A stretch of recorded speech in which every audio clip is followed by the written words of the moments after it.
All right, well, welcome everybody to the May 23rd Planning Commission meeting. And it sounds like, Chris, you're going to do a roll call? See how you do. Here. Commissioner Lee, Commissioner Thorson, Commissioner Nemerov, Commissioner Hamilton, Commissioner Bennett, Commissioner Berube, Chair Olson. Here, thank you. So next that we have is the approval of the meeting agenda. So it looks like we got a revised one that added the dates to the minutes that we're going to be approving. Is that correct? Did anyone else have any items to add to the agenda? I move approval of the agenda as amended. Thanks. Second. Second. All in favor? Aye. Motion carries. Thank you.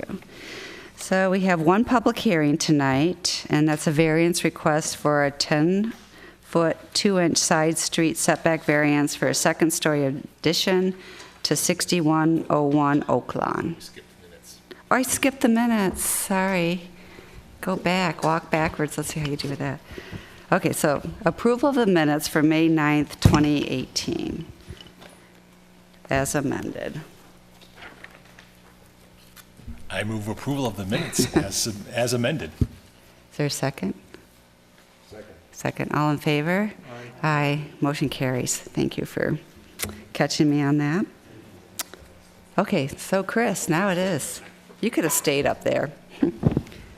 So again, public hearing for a variance request for a 10-foot, 2-inch side street setback variance for a second-story addition at 6101 Oakland.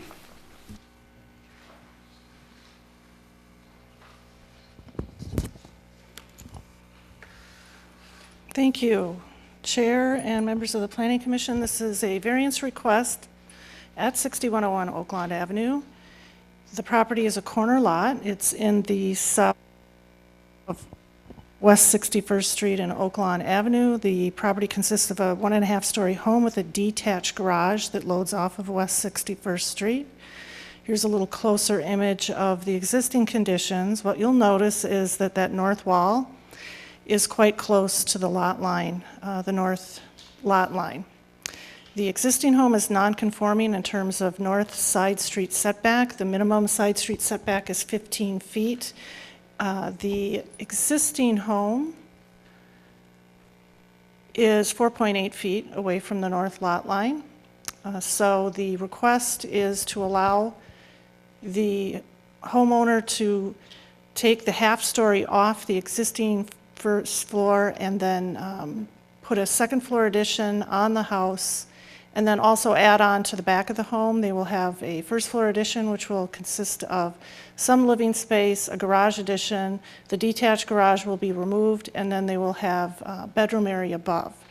Originally, when they came in with a variance request, they also had requested a variance for the garage opening. The minimum distance for the garage is 20 feet to the north lot line. The existing detached garage is conforming.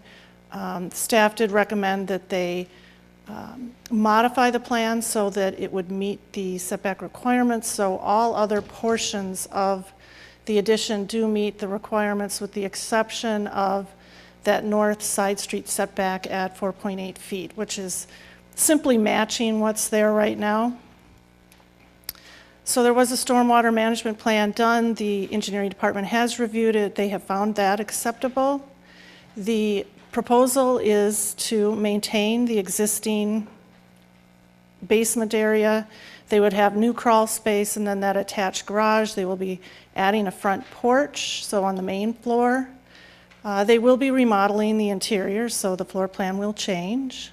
They will have an attachment to this new attached garage that they've actually recessed further to the south to meet the setback along the north side.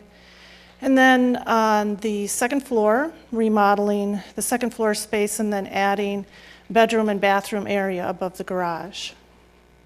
This is the new elevation of the home. It will look rather similar to the home that's there right now. It's a 1.5-story home. However, the ridge height will increase. The overall height is under the 30-foot requirement. It's at about 29.5 feet. They will be adding a front porch.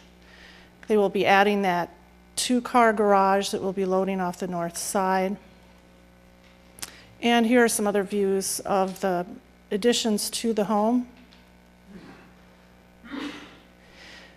This gives you an idea of the proportion between the proposed home and then the homes next door.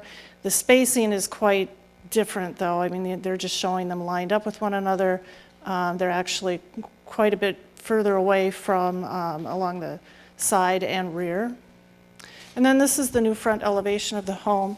So the primary issue is the proposed variance justified. They're simply trying to maintain that existing nonconforming setback. They could actually add on to the back of the home at that nonconforming setback as long as it's not a garage loading off of it to a certain degree, because we do have an alternate setback standard that would allow for that. However, because there is no full second story above there currently, they do have to ask for a variance in order to accomplish that second floor given the north setback. So will this relieve practical difficulties that prevent reasonable use of complying with the ordinance? The practical difficulty is caused by the existing location of the home, which was built in 1952 and predates our current ordinance requirements. In addition, the north side of the home could not be done without the variance. The proposed addition is reasonable. It's really not practical to push that second floor 10 feet in. Granting the variance will not alter the essential character of the neighborhood. If you went through the neighborhood, you would have noticed that there are a number of homes that have been redone that are very similar in flavor and character to the home that's proposed. Staff would recommend approval of the variance of 10.2 feet for the side street setback, which is matching that existing nonconforming setback, subject to the findings, and then also to the survey date stamped May 11th, 2018, the elevations building plans date stamped May 11th, 2018, and in compliance with conditions and comments of the engineer's memo. And with that, I will stop and answer any questions you may have. All right, thank you, Chris. Are there any questions for Chris? No? No? Okay, thank you. Is the applicant here? Would they like to speak?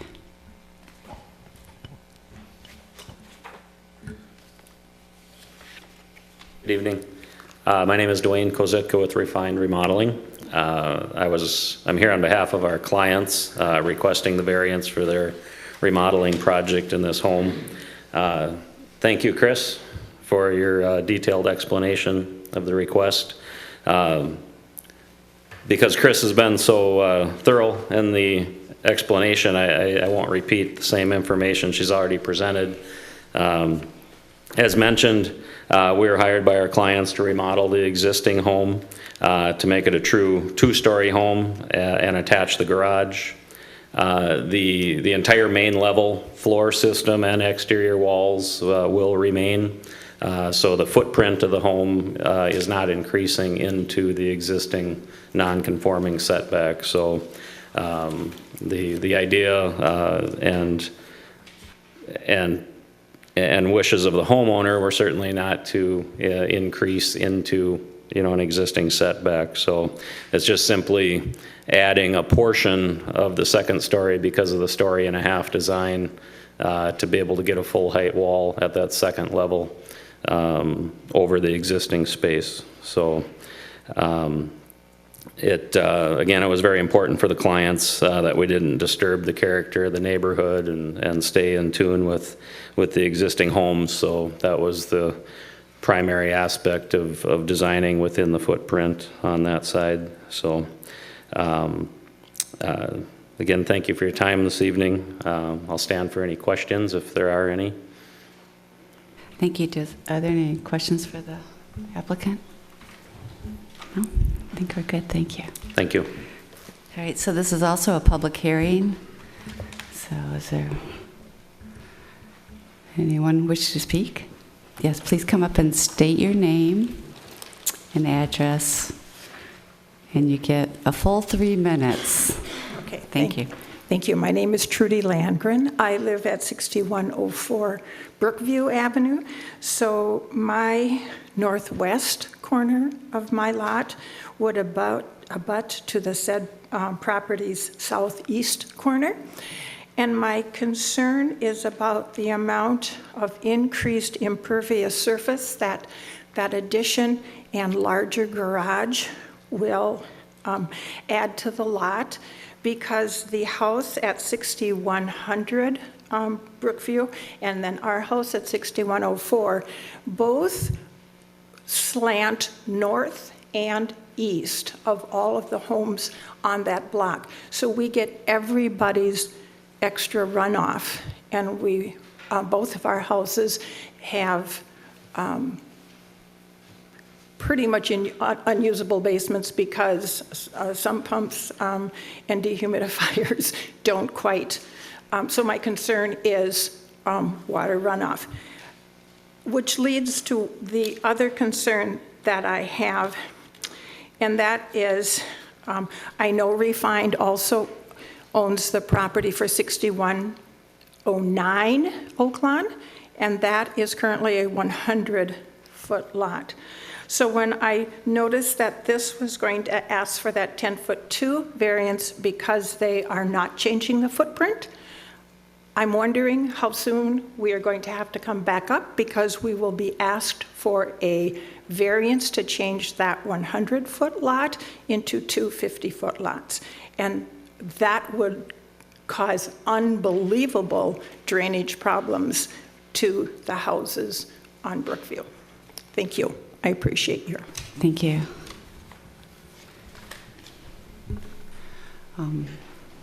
Is anyone else from the public who'd like to speak? Yeah, please.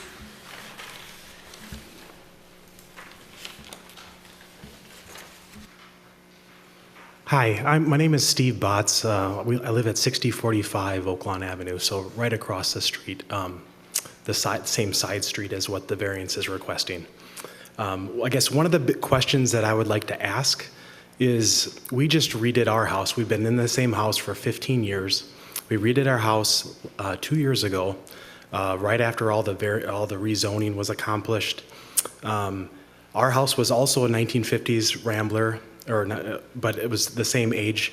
Our house was 4 inches from the 15-foot setback requirement, and we ended up having to redo all of our designs, pay thousands of dollars to move it the extra 4 inches, because there was no way that we were going to be even considered for a variance for that issue. So I guess my question or the point that I want to make is why I had to go through all this pain and aggravation for a similar issue, for a setback, a side setback, and I'm just trying to figure out, is there other options that can be accomplished so it actually is a useful piece? I mean, I know we all have different views and towards how the neighborhood comes together, and I'm very excited. That has been a longtime neighbor of mine that sold his house. So I just kind of want to make sure we're doing the right thing. I mean, unfortunately, it's not that I can come back and ask for a variance now for our house, but at the same time, I'd like to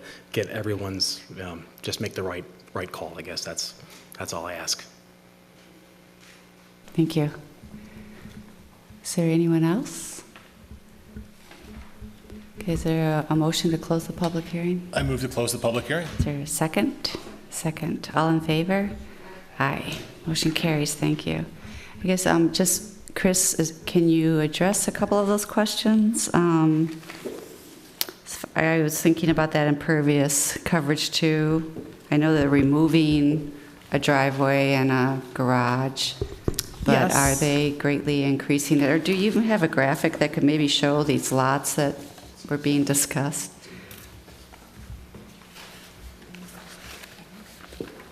Oh, where the address is.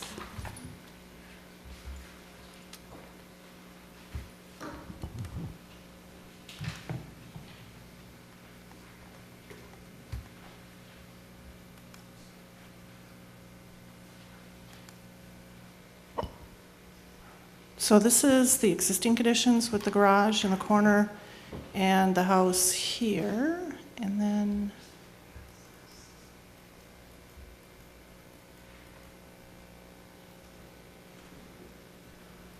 the survey of the existing conditions. You have a garage in the southeast corner and the existing home.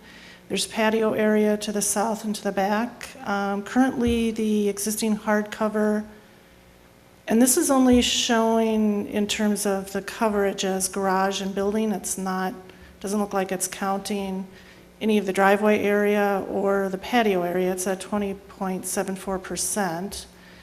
And then proposed is at 30.27, and they are not including in that the driveway either. But there's no patio that's proposed for the new. So it is increasing. The engineering department has done their preview for the variance request. They will do a more detailed review during the permit process. Generally, if there is an issue before that, that's why they take a look at it and they do their report, then they would want that addressed. In terms of, I'm not familiar with the house that the gentleman who was up here speaking was referring to. If it also is a corner lot, if it was a complete tear-down rebuild, in those instances, staff is pretty firm. We will say if it's a complete tear-down rebuild, then generally there is opportunity to comply with the ordinance. And I don't know if that's the case or not because I'm not familiar with that property. In this instance, they're trying to go up. They're not going to be adding to the side. They're not even, they could actually, within our ordinance, add to the first floor at that non-conforming setback with a certain amount. But if it's a complete tear-down rebuild, staff is not very supportive of trying to pursue a variance if it becomes a vacant lot. Thank you, Chris. Any other questions or comments? Commissioner Hamilton? The lot area coverage percent for a 50-foot lot is 30? It's actually 2,250 or 30% of the lot area. There is a stoop credit. There's, but yes, that's correct. It's 30% or not to exceed 2,250.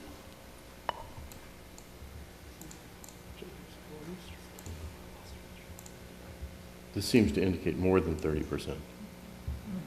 I believe the calculation on the survey is incorrect, does not meet city standards because they're not getting all the credit they're allowed for patio or porch.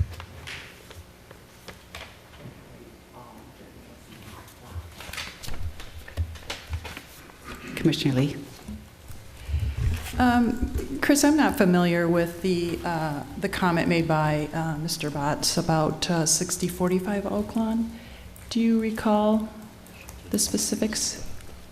I am not familiar with that project at all. I'm not offhand. If it were a complete tear-down rebuild, then obviously all the current requirements would be imposed, and it would not be suggested that they try to get any closer. If it's a situation where they're adding on, I guess it all depends upon the specifics of the project. Mm-hmm. So if I knew more, Right, so there is a difference. If something's going to be torn as a tear down, then we have, in some ways, look at the current, it's like starting with a clean slate. You start with the current and we don't regulations. suggest that you pursue a variance on a vacant lot. So what's, yeah. I think the only situation where we would consider that is for front yard setback, because we have this varying front yard setback requirement. We either require you match the average on the block or the average of the homes on either side. Sometimes, because of how things have come into play, it would make sense to try to rebuild at the same front yard setback. But other setbacks, we don't usually suggest that they try to pursue a variance. Right. In this particular case, it is essentially leaving the house intact, tearing off the upper story, adding a second story, and then extending through the back. So it is, in some sense, a true remodel addition versus a tear down. Yes, I did ask the contractor a number of times, are you going to be tearing it down to the floor cap? How much wall area are you going to be removing? Because we've had situations in the past where we've had a remodel presented as such, and then it ends up that the entire home is gone, and then it essentially becomes a new home. But I've asked the question of the applicant, and they have assured me that this is a remodel, it's not a complete tear-down rebuild. And what's that cutoff point where it deems, where you're going to need a construction management plan? Sure. And it's more or less a tear down? What's that? It's How do you 50% of define the it? exterior wall area that would have to be removed, and then it would be considered a tear down, and they would essentially have to meet all of the setback requirements, and they would have to have a construction management plan, and it becomes a little more complicated. And what percent of the wall did you say that would be? 50%. Say that again, I'm sorry. 50%. 50%. So if more than half of the wall is going to be removed or changed, then that would be considered more or less in the tear down category, because it Correct. would require the construction management plan. Okay, thanks. Commissioner Nemiroff. The engineering memo says a couple of things that might be relevant about grading and drainage. Proposed grading and drainage paths will closely mimic existing drainage paths. Drainage will be contained to the site itself until it is discharged, and to the street, basically, and collected by the public storm sewer.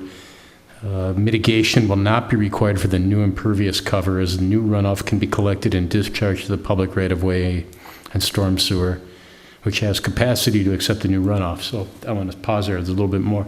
So it sounds like engineering looked at the runoff issue and believes it's right. So we have to, they're smart people. We have to hope and suspect that they're correct about that. Then it's just something else that's interesting. It says the applicant should consider any other future home additions and landscaping projects at this time and plan appropriately for any mitigation that could be required as a result of those projects. So, I guess that raises a question: what's engineering thinking there? And it raises a second question: is there any mitigation that should or could be considered at this time? I wouldn't have the answer to that. It would be engineering that would review that. Okay.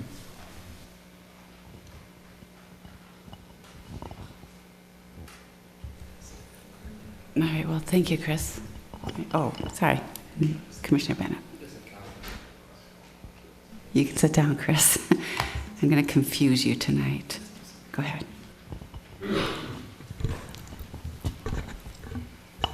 I just have a comment about the stormwater. This seems to come up, and we've talked about tabling discussion for a work session to kind of get a good hold of what happens when the stormwater landscape's changing on a property. And this is a good case where there's clearly neighbors that are impacted by the current situation. And so what mitigation can be done, since there is an increase, at least to me, taxing the current system more, saying, the capacity can be handled in our system, is an easy way out versus doing the right thing. So we have a chance where we could approve this with some sort of stormwater mitigation technique employed, like a rain garden or something that holds the water before it's discharged. And so to me, it seems like an easy contingency to put on a project like this. And, for future ones where, the driveway's not accounted for, this driveway's bigger, and there's clearly more impervious cover, even though they could grade it and get it out to the street so that it goes down the, in the stormwater collection system just fine is one thing, but it's kind of on us as a city to promote infiltration as much as we can. So that'd be my comment, and since a neighbor came here to speak regarding that, it would be something I'd be willing to, I guess, add as a stipulation to this project.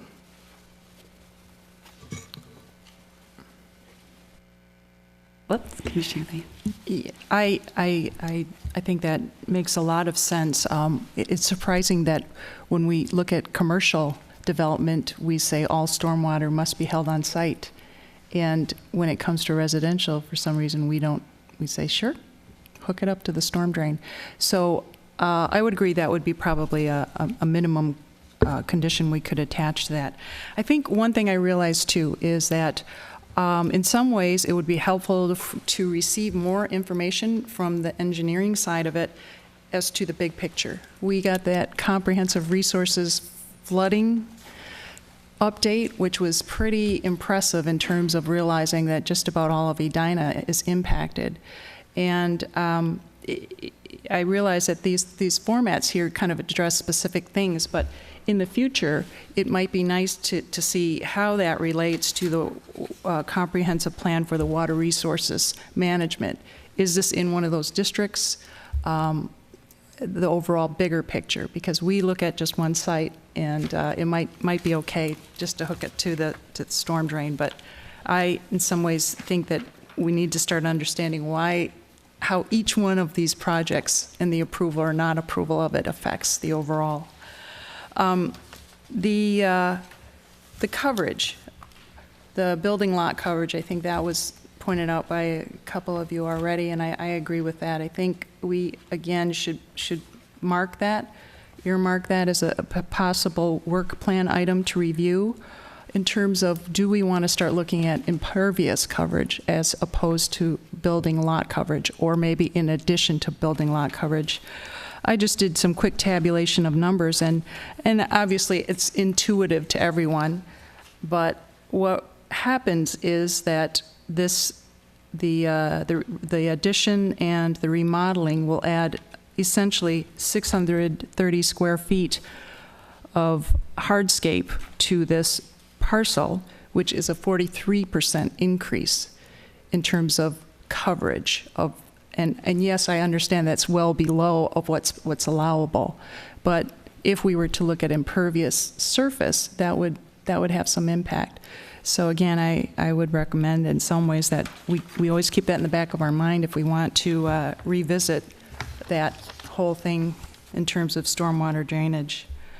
And then the last thing I was just going to say is that it is always touchy that, and we should be cognizant of how the requirements are uniformly applied. We obviously are all different planning commissioners, and we have different levels of experience, and we don't know the exact requirements for individual parcels that came before us. But I think whenever there is a deliberation, that there is some validity to looking at what has been done in the past, what staff recommends, and where they flag that it could set precedents that might be problematic in the future. I think that's all good stuff. So, thanks. Chair Thurston. I do note that the existing garage and driveway are 5 feet off the rear lot line. The proposed is 32 feet, 33 feet off. So you are gaining impervious surface, but it's much closer to the house, leaving a substantially more pervious surface against the adjacent lot. Commissioner Nemiroff. Well, I guess first I have a question, and that perhaps would be for the applicant. And after hearing this conversation, maybe did that spark anything, or does the applicant have any thoughts on drainage? Did you previously, or do you now, or? Certainly I can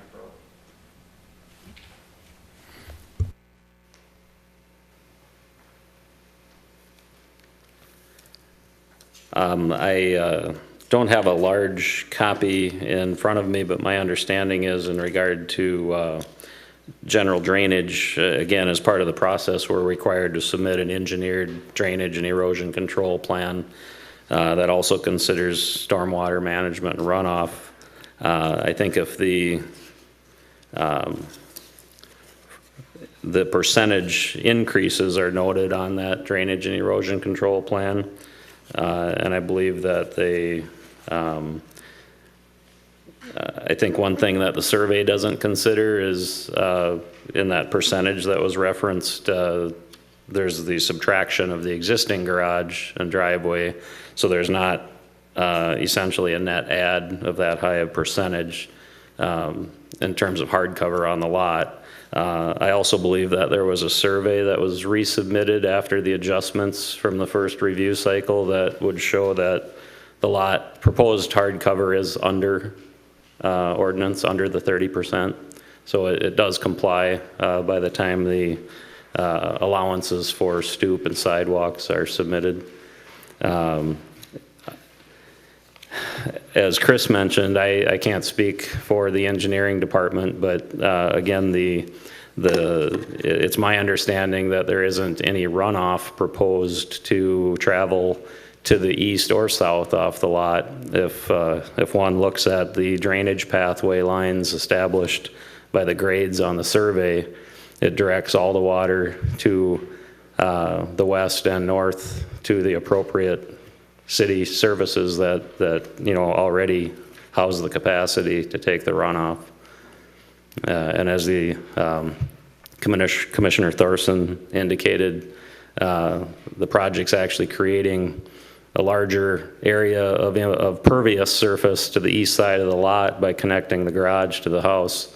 So there is the opportunity, as Commissioner Bennett mentioned, for additional mitigation, whether that's a French drain or a subgrade drainage. I think with review of the engineering and the erosion control plan that's been done, or I'm sorry, water management, I would assume that it wouldn't be a normally required standard, but that would certainly be something that the applicant would consider as part of the approved plan. So, Thank you. So then I just have a quick comment, and first of all, thank you, and I encourage you to consider some kind of additional mitigation to keep the water flowing in the ways it's supposed to. My second comment is that said, I think that the applicant clearly stated why the engineering department thought this was okay. And I don't really know if I have anything that says, oh, well, I'm going to be smarter than those people in the engineering department, I'm going to put a condition on it. I think my job is to make sure the staff and the right steps were checked and the right people checked, and they thought it was good, and I don't really feel like it's my job to second guess the engineering department. So I would not want to add a condition that says, yeah, I know the engineering department said it's good, but I don't want more water going in the city stuff, so I'm going to add a condition. So that'd be my thoughts, is approve it as submitted.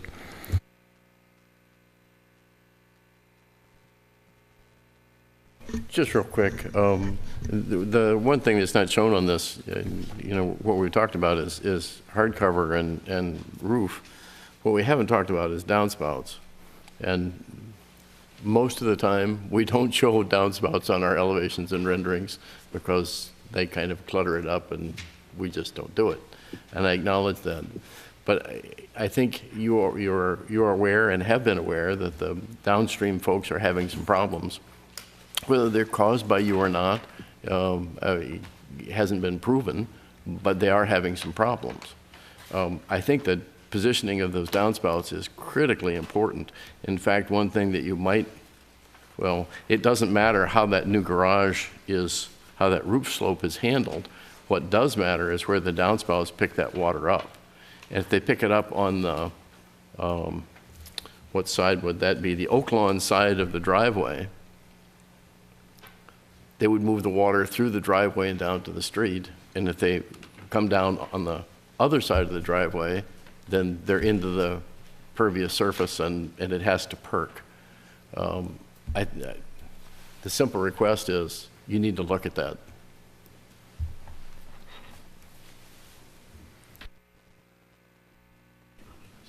Are there any other comments or a motion?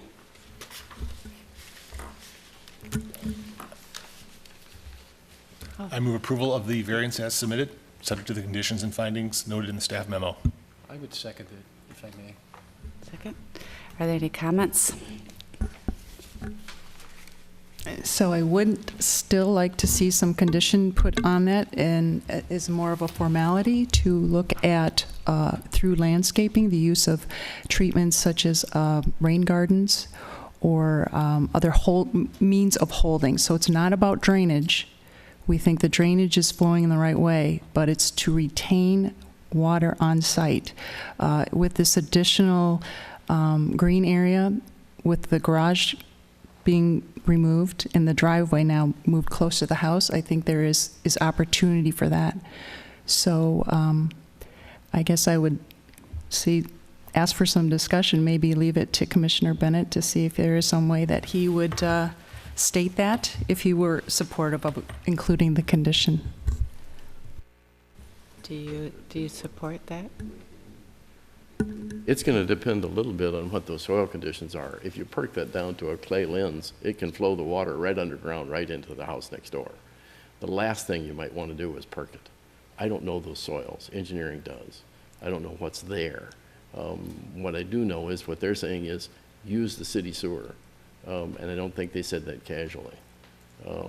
So without further study, without soil borings, we don't know whether it's good to perk it there or it's good to get it off-site as soon as possible. So I'd be hesitant to tell them what they need to do without knowing the effect of what they might do.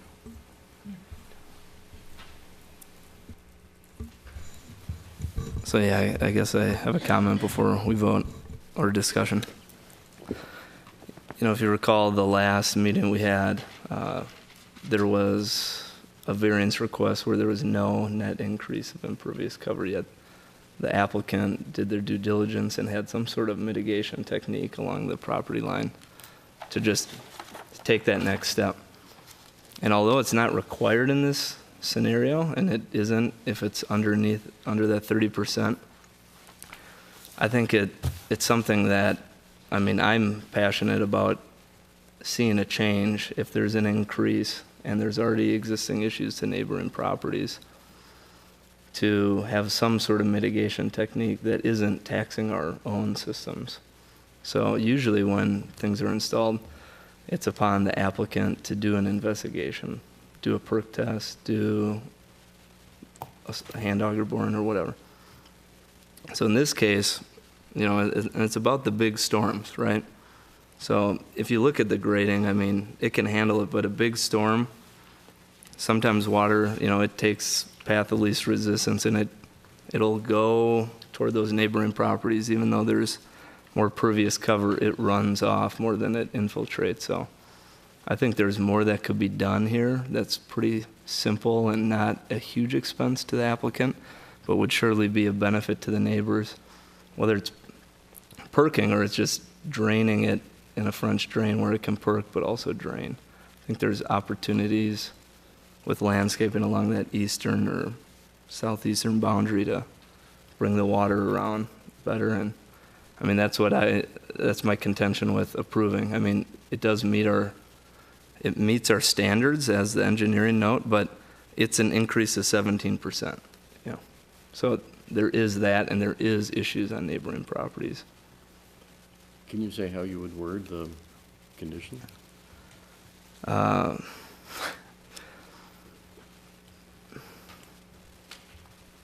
coordinate the effort with engineering? Yeah, basically to provide some sort of stormwater mitigation technique coordinated with engineering and approved by them.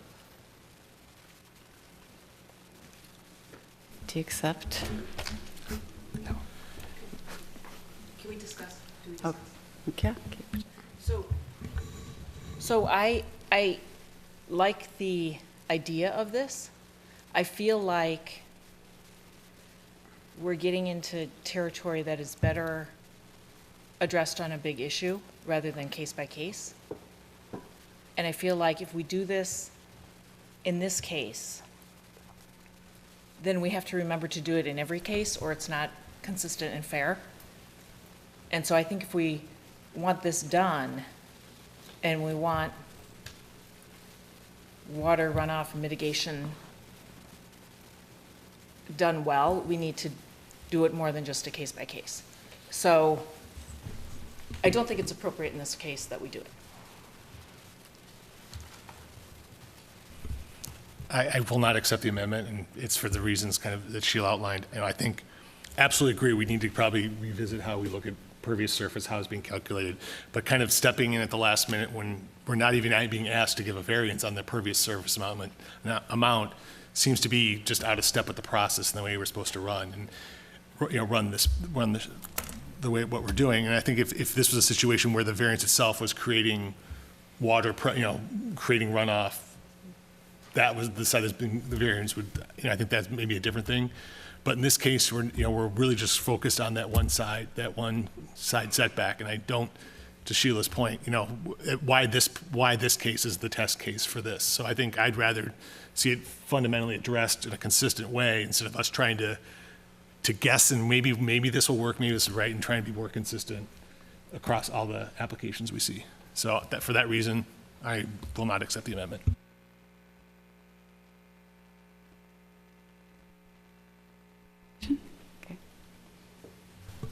But then dovetailing on that, I would say it also, the comment of including this type of analysis in the broader picture of the whole water study that we saw, that was such great information, and the floodplain study. So maybe in the future, if engineering can have more comments about that, and why recommending it go to the sewer as opposed to perking, as you say, and maybe it is because of the soil, and that piece of information would be helpful. Commissioner Nemiroff. Yes, similar to Commissioner Thorson and Commissioner Berube comments is we've had several conversations with engineering where they've shown us various thoughts that they have about water management, and I have found them to be very intelligent. And sure, this is a real issue that I think we should address and discuss in a planful manner with engineering. But I'm concerned about doing it on a one-off basis, and we really don't have any real reason to think that engineering made any mistake in their decision about how appropriate it was to mitigate currently. So, yeah.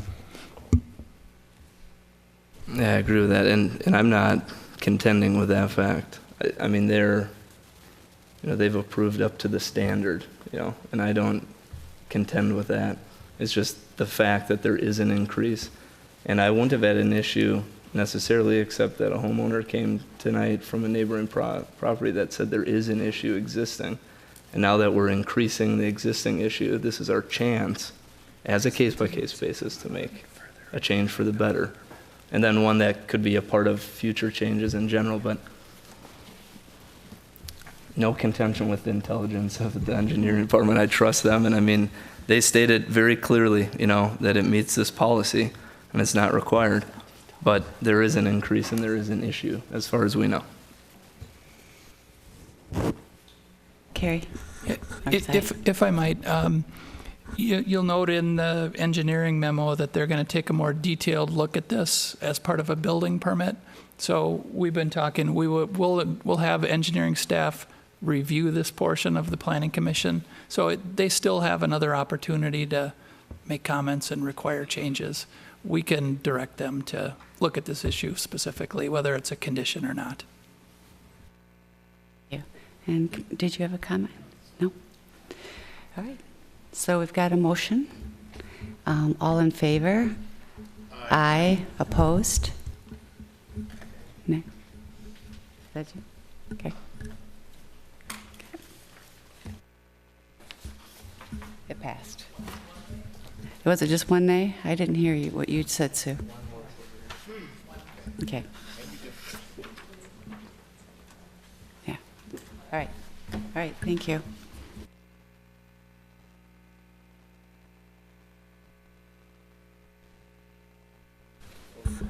The variance was approved, so motion carried. Okay. So the next item is a sketch plan review at 4532 France Avenue. Community comment? Someday.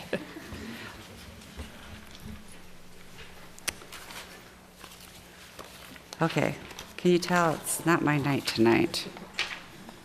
All right, so next piece is community comment.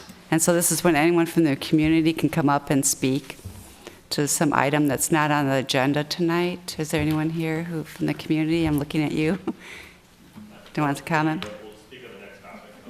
Okay. Great. So the next one is, what'd you say? Yeah. That's the applicant. Okay. All right, so next is report and recommendations, and you're right. Before we jump to the sketch plan, we've got the appointments to the 50th and France Small Area Plan Work Group. And so is that going to be Ian and John? Are you going to? Go ahead.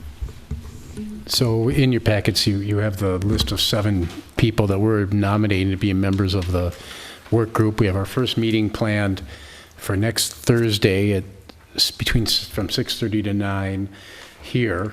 And one thing I'd want to say is the pressure's on, if you approve these 7 people, pressure's on them, because there were so many good applicants that did not get selected. I mean, I think I speak for you, John, and this was, when deciding one versus another it was actually a challenge. There were some really good people. I had really sweaty palms going into it. I was fearful that we weren't going to get applicants, and we got some very, very strong applicants. We're very fortunate. And out of that, also, the other thing is, some of the applicants said, okay, I know that I'm not going to be on the working group, but I still want to participate as a member of the community and come to the meetings. And I mean, it's really started, if picking your work group is an important step, this is really starting off well. So with that, you have the 7 names. Does anyone have any questions, or are you okay with them? Just tell Is it a mix? Yeah, or, sorry. Just tell us how you narrowed it down. Yeah. Out of all of your good choices, why these ones? Well, we have, The brides. we have a variety of people from the development community, from the neighborhood, people that are, and I think there's at least one person here from the business community. There's a retired person that worked in government, a retired person who's from the neighborhood who worked on government housing programs for many years, and we have other people that are property owners. And I don't know, you want to say you know a few of these people personally and think very highly of them. Yes, I think we have a pretty balanced core team there. Julie? Did you select for residents outside the immediate area? Yes, not only, but we did select Right. our residents outside the immediate. What I find interesting is we all felt that this would be a shoe-in, the 50th in France. What's there to discuss there? Just business owners, basically just the business. But I always felt that there is something about that 50th in France area that people really feel ownership over. So that's great to hear that you had a nice selection to choose from. Are there any backup people, like 1 or 2 people as backups in case something happens to? We had several proverbial bus? folks who did say that if called on, they would be glad. They intended to come to the meetings, and if called on, would be glad to serve on the work group if the opportunity arose. So yes, it looks like we would have backups. But the other thing that I think is going to happen there, I think we're going to have pretty good attendance of interested folks from the citizen side that won't be on the work group, but will simply be there, and that will be interesting too. When's your first meeting, do you have? March 31st, or May 31st. March? Starts with an M. Yeah, it's that night. What year is it? Yeah, what year? 1956. Do you guys know where you're going to be meeting yet? Or? Here. Okay. The first meeting will be here, where we will, at that meeting, decide when the rest of the meetings will occur. Okay.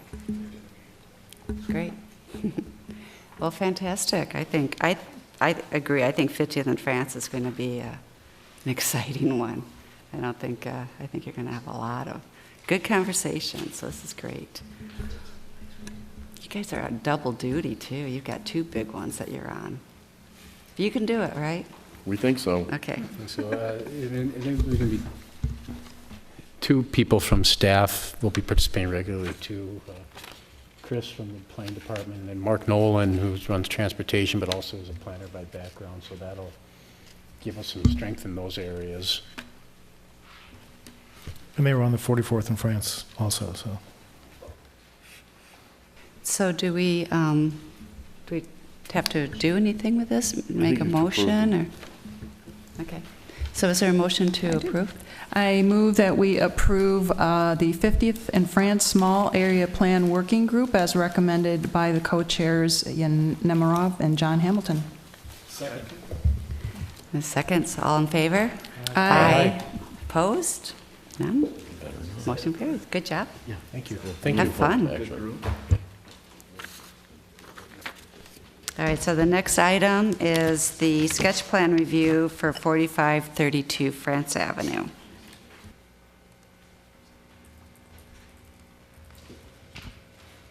Okay, thank you, Chair, members of the commission.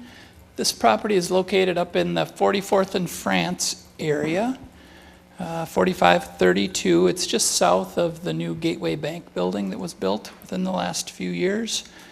This property is unique. There's an existing home on the site. It was built in 1924. Our assessing records show that sometime in the 1970s it was converted to the office use that it is today.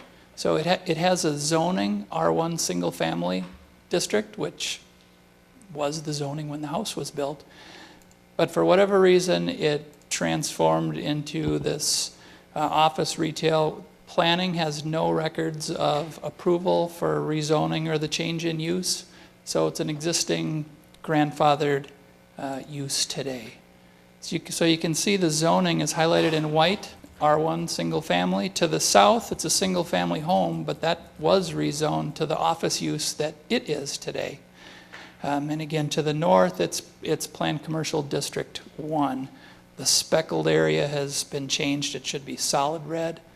This is an older zoning map, and we did the rezoning as part of the bank.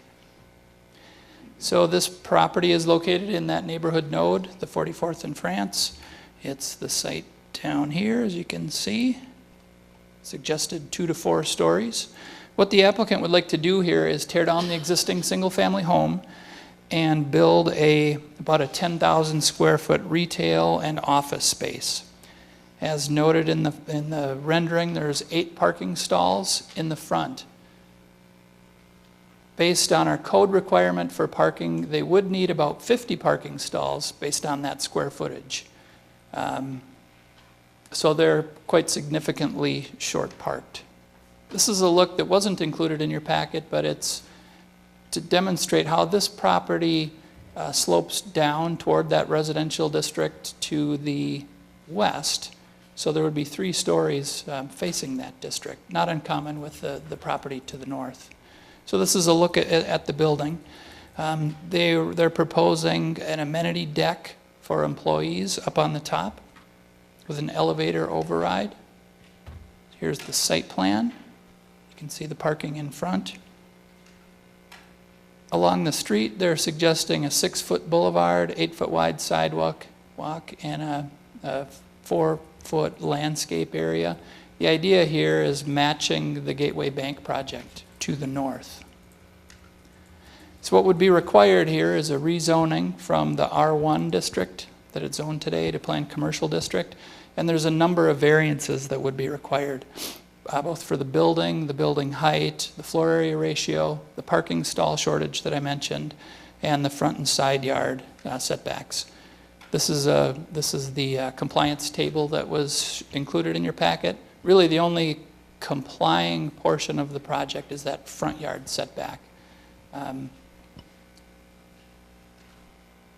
So just some primary issues to consider.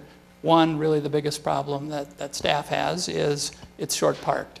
So this plan is based on the notion that's suggested, recommended in the small area plan for district parking, which is a great idea. We all support that, but we don't have that yet. As you know, the city owns just that small drainage pond area behind Convention Grill, which we could leverage for potential for district parking in the future, but we don't have that plan.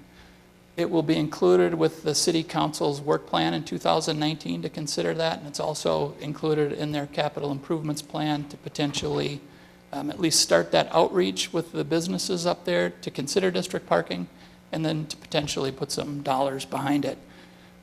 So knowing what we know today, staff couldn't support a project like that without having that district parking, or at least a plan in place. So that's really the primary issue. There's other considerations, the parking in front. Is there enough public realm, public space? provided here, but really the primary for staff is the shortage of parking. So with that, I can answer any questions you may have, and the developer is here to make a presentation as well. Thank you, Carrie. Are there questions for Carrie at this time? Yeah, I mean, what would 50 spaces of parking look like in that site? How would they do that? Yeah, it might take up the entire site, or you would have to go underground several levels. Yeah, because as you're seeing here, there's only 8 parking stalls. So to do 50, you're going to need at least a couple of levels. I didn't lay it out specifically, but That's based off of square footage? the requirement, yes. Yeah, it's based on Of the 10,000 use, square feet so. of, yes. So, I mean, if you were to bury it, you'd obviously have less square footage at play unless it went higher with the building itself. Commissioner Lee. Carrie, what's the likelihood of having that parking on is it the west side of France, extended down?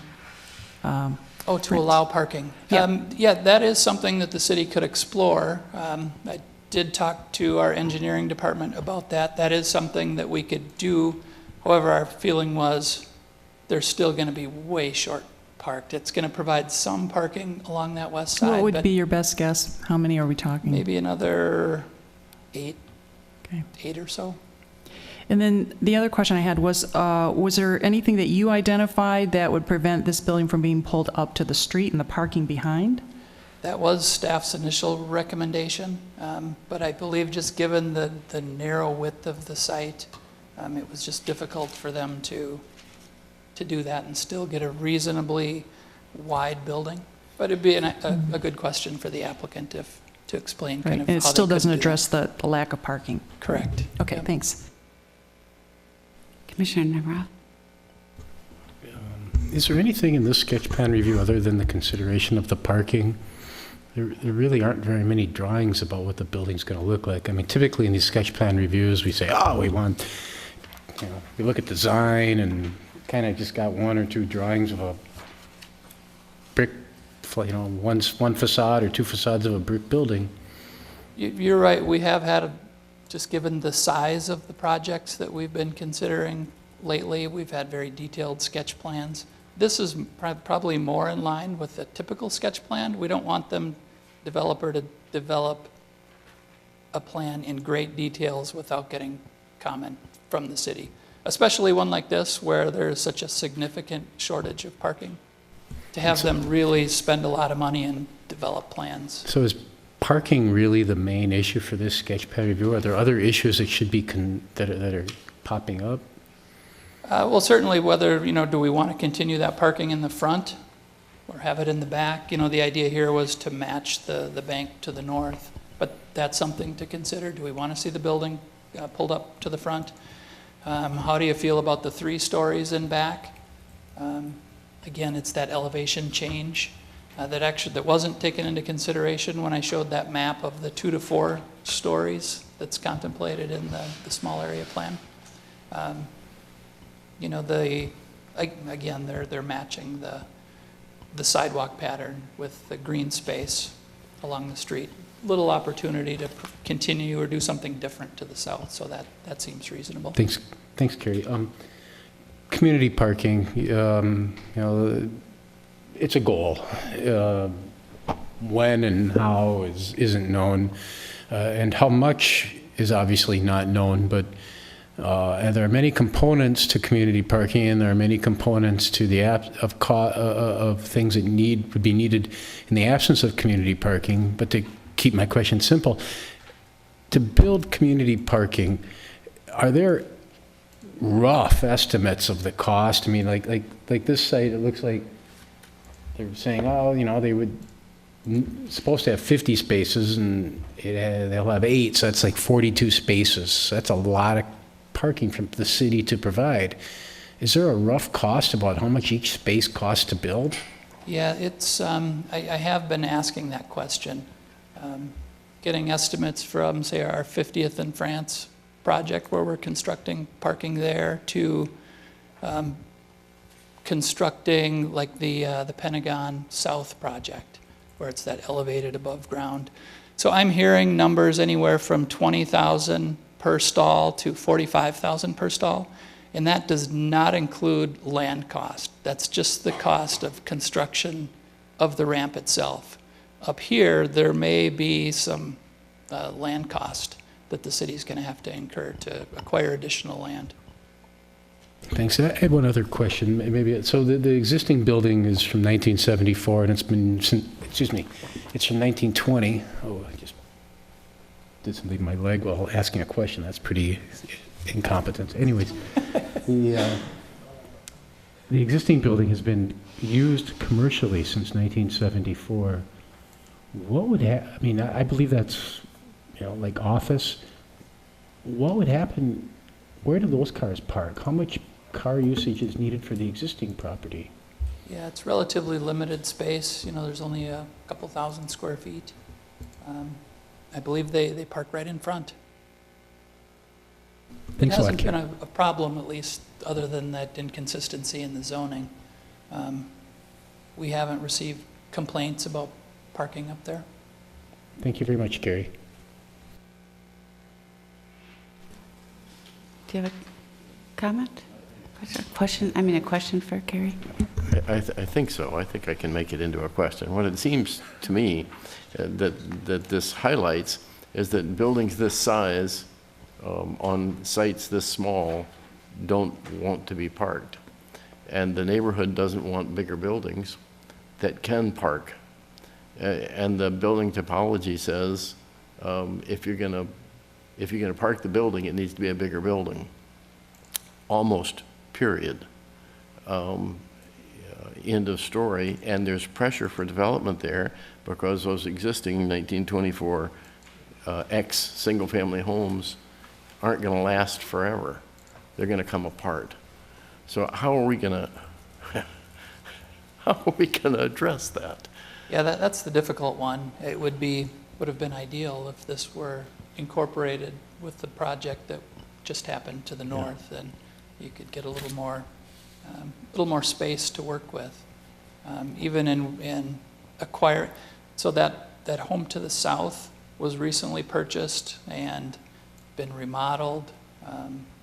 So I don't see something happening to that site in the short term, just given the investment that's just gone into that home. So this one is kind of left out on its own. It makes it difficult. Mr. Ruby. Carrie, you mentioned the 2019 is the year where centralized parking at 44th and France will be brought up. Can you give us a little bit more detail, like what best case, when might we see centralized parking there? Oh, yeah, it's hard to determine.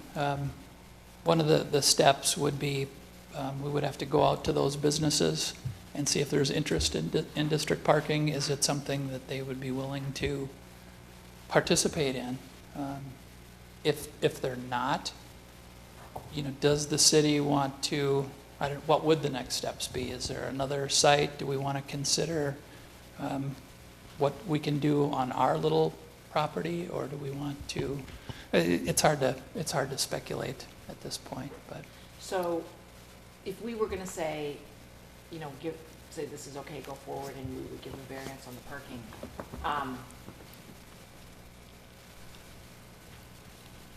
then there's no guarantee. I mean, it could be years before anything is. It could be.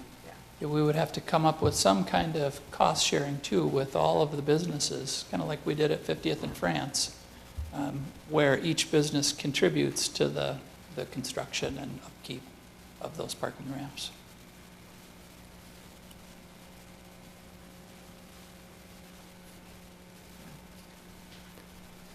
Mr. Bennett? Just another comment about at least sequencing too. At least the 44th and France small area plan. I mean, this is very underparked, but I think a building underparked is okay. Obviously, if that district parking were in place, kind of to Ian's point, but there is a threshold, and so then, vetting that out is a different process. But as for sequencing, that plan acknowledges that, you know, a covered ramp or any of that, that's a long-term aspiration. That wouldn't be the first step. It'd, you know, be getting all those properties to agree and then doing some sort of surface treatment to begin. So that could happen sooner. But correct me if I'm wrong, the conversations that our staff is going to have with those property owners, that won't begin till 2019, or is that already That has approved? not started yet. That has to get onto a work plan and, you know, be directed by the city council. I can tell you that our economic development manager did approach those property owners maybe 5-6 years ago, and the idea wasn't very well received. The city manager probably 20 years ago explored that same idea, and again, wasn't very well received, so we would have to try again. Well, yeah, I don't know if there's a way to insert that proactively before that work plan begins. Or, you know, there's mounting development pressure in this area, this building, ones to the north and other ones that we've heard about, where if the city's already having those conversations now versus that not beginning to 2019, I'd encourage however we can get that to happen. Yep, and certainly, and this will go before the city council with sketch plan, you know, they could direct staff. Right now, we have a big staff capacity issue. Yeah. I don't know what staff would be able to lead that. Our economic development manager is swamped with all the existing projects that are going on, so that's a bit of an issue too. And the difference now is we have this small area plan that as a tool that at least had support from the neighborhood, the city, as well as some businesses. So, I mean, that with the pressures, I think, you know, compared to 6 years ago and even 20, the situation there is a lot different. But again, as acknowledging that plan and the development of it, that district parking is kind of a linchpin for some of the overall strategy that we're trying to interweave into this area. So.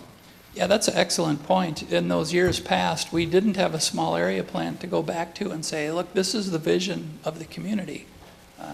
So using this now as the tool to try to get this started and get something accomplished is, we have a great start. Yeah. Miranda. So the city has an affordable housing policy where they can either provide the housing or they can pay the city in lieu of that. Have we considered something like that for parking?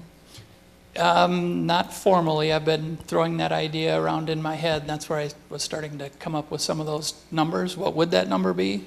And then when I'm hearing such a wide variety of just the construction of the parking itself, you know, it has to do a lot with just the individual site, the constraints of the site, soil conditions, and then land acquisition. It's tough to zero in on that number, but I'm thinking it's probably closer to that 45,000 per stall number than the 20,000, especially in this district where land acquisition may have to occur. And was there any discussion with the applicant about that at all, or about how much they pay for that sort of thing? Or? I have not had No? those Okay. discussions, right? And I mean, the small area plan, like you pointed out, it calls for four stories, or doesn't call for, but limits it to 4 stories along France, 2 stories as you get closer to the single-family homes. So I would think that, you know, my thought with the small area plan was that we were thinking, you know, 4 stories would be right on France, right? We wouldn't have this parking in front the way we do here. So the parking would be either in the back or somewhere else. But, you know, it seems like I think we want to encourage, we don't want every development at 44th and France to be a huge, big building with huge parking and whatever. And I think these little lots add a little character to the, you know, to the neighborhood. So I think we have to figure out some way of dealing with this and allowing this to, not necessarily this project as it is, but allowing smaller projects and smaller developers to have projects like this. Lee. Are there other uses that you can think of? Right now you said zoned R1. If it were to, let's say, just say multifamily. So could you in fact develop maybe a fourplex or a sixplex on the site? Would the parking be different, needs be different then? They would, most definitely.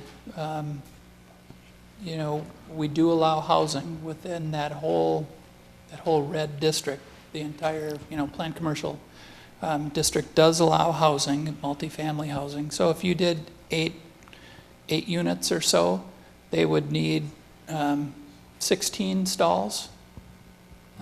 It potentially could fit. Okay, so 6 units would need 12 stalls? Yep. Okay. And then what about this idea of a parking permit for residents in the area, a residential parking permit? Is that feasible to do something like that? In other words, to discourage parking on the side streets, maybe for certain portions of the time or something, then it's got to have a permit.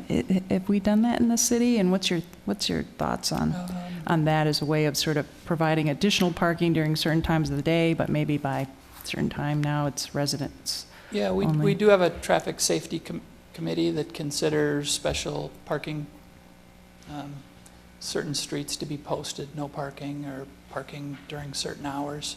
I'm not sure if they've considered permit parking in the past. I don't believe so. Like with a sticker or any residents would have to apply? We have not done that as a city yet or anything like that. Not that I'm aware of. Okay. Commissioner Hamilton? Yeah, I just have a quick, I have a question. Can I talk? Okay, so Carrie, I know you have in here that the applicant, we will hear them kind of review the 44th and France plan, but, and I kind of agree with and it just seems like this is really, even the staff report's really kind of basic. I mean, maybe we just started immediately focused on the parking, but now that what am I trying to ask? Now that we have the 44th and France plan, will our staff reports, is this, at the sketch plan, is that the level where there'd be a little bit more detailed staff comments on how well it meets those principles? And, you know, it just seems like it's not at all. There's a lot that it's missing. And did you? This is the typical format that we use with sketch plan. There's not a great deal of staff detail other than this is what the request needs. Okay. You know, some initial comments and issues. Okay. The applicant did respond to the principles. That was included in their narrative. Yeah, okay. Okay. But there's not a lot of that. There's really not much at all of the public realm, the give to get. And staff just had a hard time getting around the parking. It's so short parked. Right. Okay. Thank you. All right, would the applicant like to speak?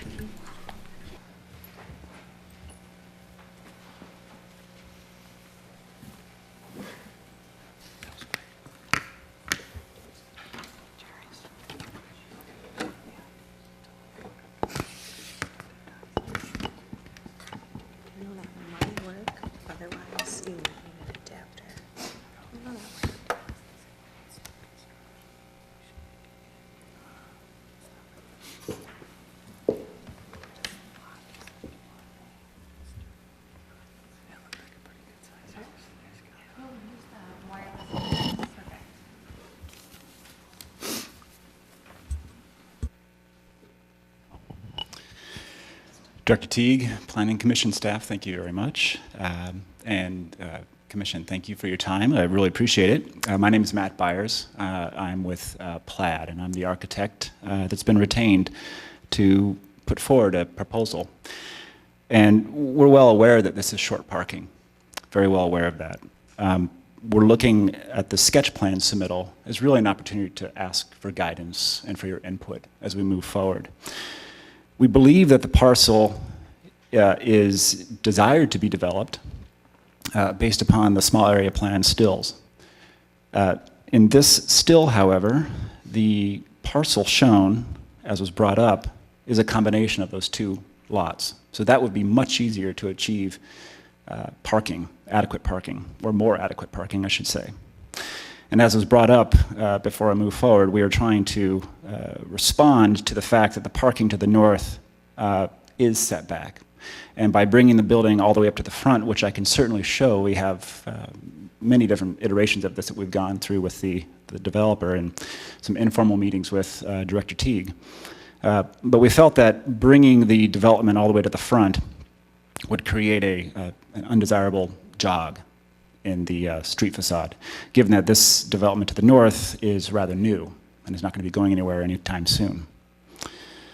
So as was mentioned, although this is shown as desirable to be redeveloped, this is showing 2 lots. In reality, we're dealing with 1. And as was mentioned previously, the likelihood of that lot to the south being purchased and redeveloped in concert with this is very low, since they just redid some work. The existing home is around 3,000 square feet and requires 16 parking spots. And if we look at all the required setbacks from the back, the front, and the side, that leaves a pretty diminished buildable area. The lot is 60 feet wide, 150 feet deep. And if we look at the required parking setbacks, 5 feet on either side, 20 feet from the front, and 5 feet from the rear, and then the scale of a typical car, you can see the challenges that we're posed with trying to park 50 spots, let alone 16. There's a question posed earlier, what does 50 spots look like? So this is the target down by Southdale, and this is 50 cars parked. Or in a different way, a simple double-loaded aisle with 18-foot stalls and 24-foot drive aisles, which allows two-way access into the parking area. So just for scale, superimposing this upon the site, you can see it's really infeasible. We've got a couple of choices. We can go down, but because of a 60-foot width of the lot and a 24-foot drive aisle required for two-way vehicular access, it makes underground parking almost infeasible. We'd be going down upwards of 5 levels below ground with parking along one side only, and the majority of the underground parking taken up by vehicular circulation. The alternative is we could park, well, I'm going to back up. Given the side yard setbacks for parking, even if we were to double load park this, we're only left with a 14-foot drive aisle, so that's not very feasible. If we were to be able to park all the way to the side lot, 0-foot setbacks as indicated in the staff report, that does just barely allow 24-foot drive aisle. So 24-foot drive aisle, 18-foot parking on either side. That allows us, if we were to do nothing but park this lot, that's 32 spots. Again, there's an economics here of redeveloping this site. And redeveloping this site with a 3,000 square foot building does not make economic sense. It can't be done. And so we are very well aware that it's short of parking. But what we would ask is guidance and obviously informal commentary with this hearing about how we might be able to achieve that, what the flexibility is for on-street parking. The first floor is retail, and we have our client as part of the development team is the tenant for the first floor is has a proven retail establishment elsewhere in Edina, and understands the desire to have front parking in the front, or at least some stalls in the front. And as I mentioned before, I'll move forward here to another option that we were looking at. This one's 3 stories, but through some informal commentary with Director Teague and understanding really the result of the small area plan, I wanted to respect that street front. We subsequently reduced that to 2 stories in the front. But on this one, we were looking at putting parking in the rear and bringing the building right up to the front, which we felt that's much more desirable from an urban standpoint. You want to have people walking by, looking in the shops, having that street front presence. The building becomes quite a bit narrower just because we would need to have 2 12-foot single directional aisles on either side, one going down and one coming up with 8 stalls in the back. the desire to have parking up front for the retail, which is really desirable and necessary for a robust retail environment. In this proposal, we'd be proposing that the street parking would be allowed on street. Likewise, one of the earliest renditions is to go down. But again, as you can see, even tucking the building further closest to the northern lot line there, and with a 24-foot drive aisle, you can see how the first ground below grade, or the first level below grade, would really become unusable from a parking perspective. And then it's about circling down and down and down 5 to 6 stories to get the required parking. So, in closing, we are very well aware that we're short parking, but we're looking for your guidance and commentary. Thank you. I'm happy to answer any questions. Great. Are there questions for the applicant? Commissioner Ruby. So some of those sketches that you showed, I thought were much more attractive than this. And you've got public space in front and connectivity and, you know, the building closer to the street, things that are more aligned with the small area plan. But of course, the parking is the issue. If we had centralized parking, then those would be much more feasible. However, the developers, merchants, whoever the people are who have interest in the building would be expected to pay for that centralized parking. So Planner Teague mentioned, you know, it could be $50,000 a spot, and just say, we're willing to have you go with 40. So it's $2 million. So what does, if you were able to build a 3-story building, like the one you showed, but you weren't required to have the in and out on either side, so it could be bigger, and maybe instead of 10,000 square feet, then it's 13,000 square feet, and you've got a little public space in the front. What does $2 million sound like to you? You jump at the opportunity? I can't comment on that. I know the developer is here, and he may very well want to speak to that. I don't know how to answer that, other than I take issue with the, personally, with the 50 spots. The expected, the retail establishment on the first floor, plus the business, the full-time employees inhabiting this building could be anywhere from 12 to 16 employees. So it's, and then on top, and this would be a professional office environment on the second floor. So it's not as though you're having a ton of clients come every day and people spending hours and hours on site. And so I don't know how to answer the question about the cost. I'll leave that to the developer. I would say, though, that 50 spots seems, while I know that is the recommendation, or the requirement, rather, excuse me, the requirement of the zoning ordinance, based upon the size of the site, the intended use, I would ask for really guidance on whether or not 50 spots is required. Mm-hmm. And what do you think the feasibility is of having a retail where people have to park, you know, at least half a block away and across the street and behind some buildings? Is that going to work?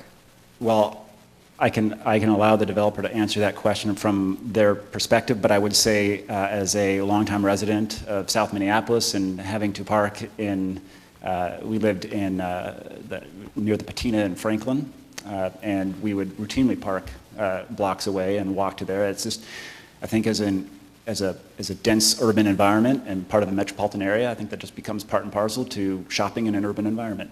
Mm-hmm. Okay, thank you.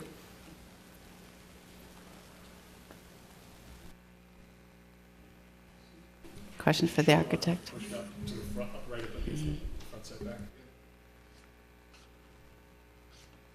So this is one option with drive aisle on either side. And then the very first one was the building quite a bit bigger, pushed up to the front with some public space out front. But after good critique from the potential retail tenant. They desired more immediate street front presence so that you're not looking through an outdoor seating area or parking. So while the parking in the rear is not ideal from a retail perspective, the potential for having on-street parking would help to mitigate that. What are your thoughts about that, the setbacks essentially jogging down Frank Avenue, right? You have the bank, this could potentially push out to the, and then you're gonna immediately hit the existing R1 properties down the rest of, what's your sense of that? Is that bad or good? I'm not an architect, so I'm looking for guidance. That's a very good question. And I teach urban design at the U, the semesters that I have time away from the office. I would say that in the ideal sense, the property just to the north would have been brought up closer to the street front, and likewise this property would be brought up closer to the street front to engage that street front.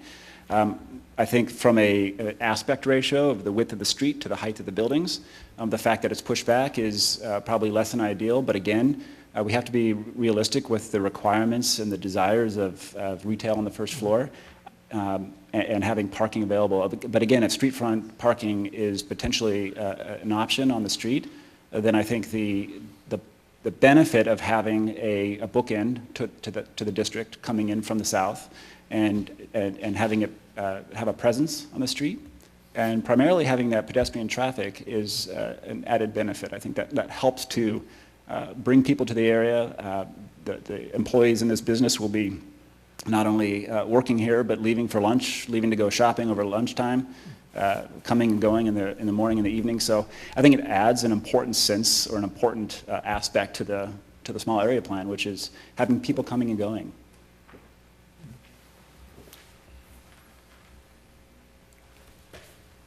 Commissioner Lee. I do like your choice of materials as you're rendering it right now. I think that is a very good fit for that area. It was unfortunate, I think, what was approved for the property next door. When I see these types of areas with only a few spots in the front, I think most people see that as not really the kind of parking that they're counting on getting a space. It's more like, oh, if I'm lucky. So even having those 8 spots, I think in general, people mentally still think of it as, I'm going to have to find parking to go there. So for that aspect, I would lean more towards seeing that building brought up closer to the street, as you mentioned. Again, I don't know what that means in terms of your parking options for behind the building or improving the numbers. I think there is a little bit of a consideration that can be given in terms of what is that right number. Can you tell me, and maybe this is a question for the developer, but how many people do you actually see occupying that building during business hours? I'm guessing it's office upstairs, you said, and retail on the bottom. You said, yeah. We calculated anywhere from 12, 14 to 16, depending upon the day of the week. And for the entire building? For the entire building, oh. Yeah. Okay, so I kind of looked at the plans and thought upper level would be one tenant? One tenant, correct. Okay, and then this retail floor is one tenant? It would be currently planned, there's retail for the first floor, and in the back there'd be some open area where a realtor would have a desk. So there's some sharing of space happening there, and then there would be a business tenant in the lower level as well. More specifically than that, I would defer to the developer to comment on what their plan is for the tenants, but that is my understanding. Okay, so something like 3 to 4 different businesses or tenants, or potentially, yes. Okay. So that's helpful to know in terms of how many vehicles, and then obviously retail does bring more come and go, but office could be maybe a little more standardized during certain hours of the day.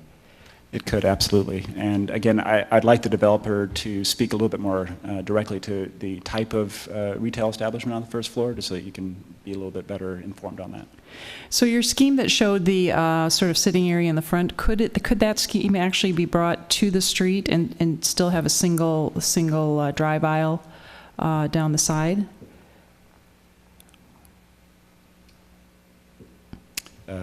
This scheme here, correct? Be brought to the front and have a single drive aisle down the side. The issue that we face with that is having dead-end parking. So when you come down and imagine that this building here would be pushed to the north property line. If you had two direction of traffic coming down, turn the corner, if all spots are taken, then you're doing a 3 or a 4-point turn to get out. And that is the reason why we split the access, so that it's, you go down, you see, oh, there's not a spot. It's very easy to get back out without having to do a 3-point turn. So is it possible? Absolutely. Is it the better of the two? I don't believe so, just from an access standpoint. Okay, thank you. Should we have the developer come up? Or you have a question for the architect? One more question. So with the lot sloping down so much, is it possible to have a second story of parking in the back or not really? To have a second story of parking in the back? Yeah. Again, it would be a question of access, because you would have to have one lane going down and one staying at the second, or at the first level, let's say. So it really becomes a factor of the amount of available space and primarily the width. If this site was even 20 feet wider, it would be a different ballgame, but it's not. The property to the north, the bank development, and they have parking underneath that provides the required parking. That's feasible because it's a long, narrow lot, and they could access on one side. This, however, because of the 60-foot width, it really dictates the parking strategies, and we did look at having a split level where we even looked at having parking on the second floor. But it's just the drive aisle access requirements for parking really dictates.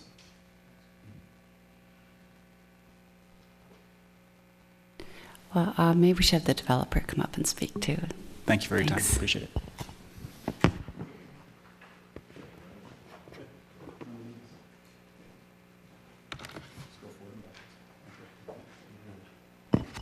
Hello, I'm Dan Schaefer with Landmark, and so we're acting as the developer on this property with, in partnership with a couple of local residents. That I think the benefit of what we're trying to accomplish is certainly in line with the SAP, and we were kind of watching that go all the way along, and I think in the end it turned out great. Feels like we got a little bit of a chicken and the egg thing going on right now in regards to the parking thing. So certainly, as we were developing this plan, it was in conjunction thinking, ultimately district parking was going to have to do that. And so I think what another benefit to this particular development is that the other two partners in this are actually the users. So when we move in, the building will be fully occupied. It's designed, not only specifically for our uses today, but long-term uses as well. So I'll let Casey talk mainly about the main floor retail aspect of it. Yeah, so Casey Carl, resident at 4217 Lynn, so was actively involved through the whole SAP process for the area, and so I've kind of followed this journey directly, and kind of we've shaped our plans kind of accordingly to try to, I think, follow as much as possible along that. And I think as it relates to parking, and I'm a 20-year retail veteran. My wife is an 18-year retail veteran who's run a successful business in the Edina area already, and so we understand kind of what is required to run retail successfully, and also what parking means specifically for retail. And so the vision is that retail will be predominantly the first floor offering. Certainly, I think we'll draw a lot of the traffic in to the building, other than the existing clients of the other tenants. Luckily, 50% of the tenants of the building are in the neighborhood, so we don't actually plan to drive or park, unless on the rare occasion where we need to. So that will also help alleviate some of the parking requirements. But it's very critical in terms of the impulsive nature of retail to have parking available that's visible. And so you've seen versions of the building, because obviously we played around with a lot of different versions as the plan has been developed and reshaped, where we've had parking behind the building. And Matt's talked, I think, very eloquently about kind of the challenges that poses and some of the different alternatives. We've had the building pulled all the way to the front, but without some, not just potential, but reality of street parking on France, we're going to lose a lot of retail customers that just don't park because of the impulsive nature.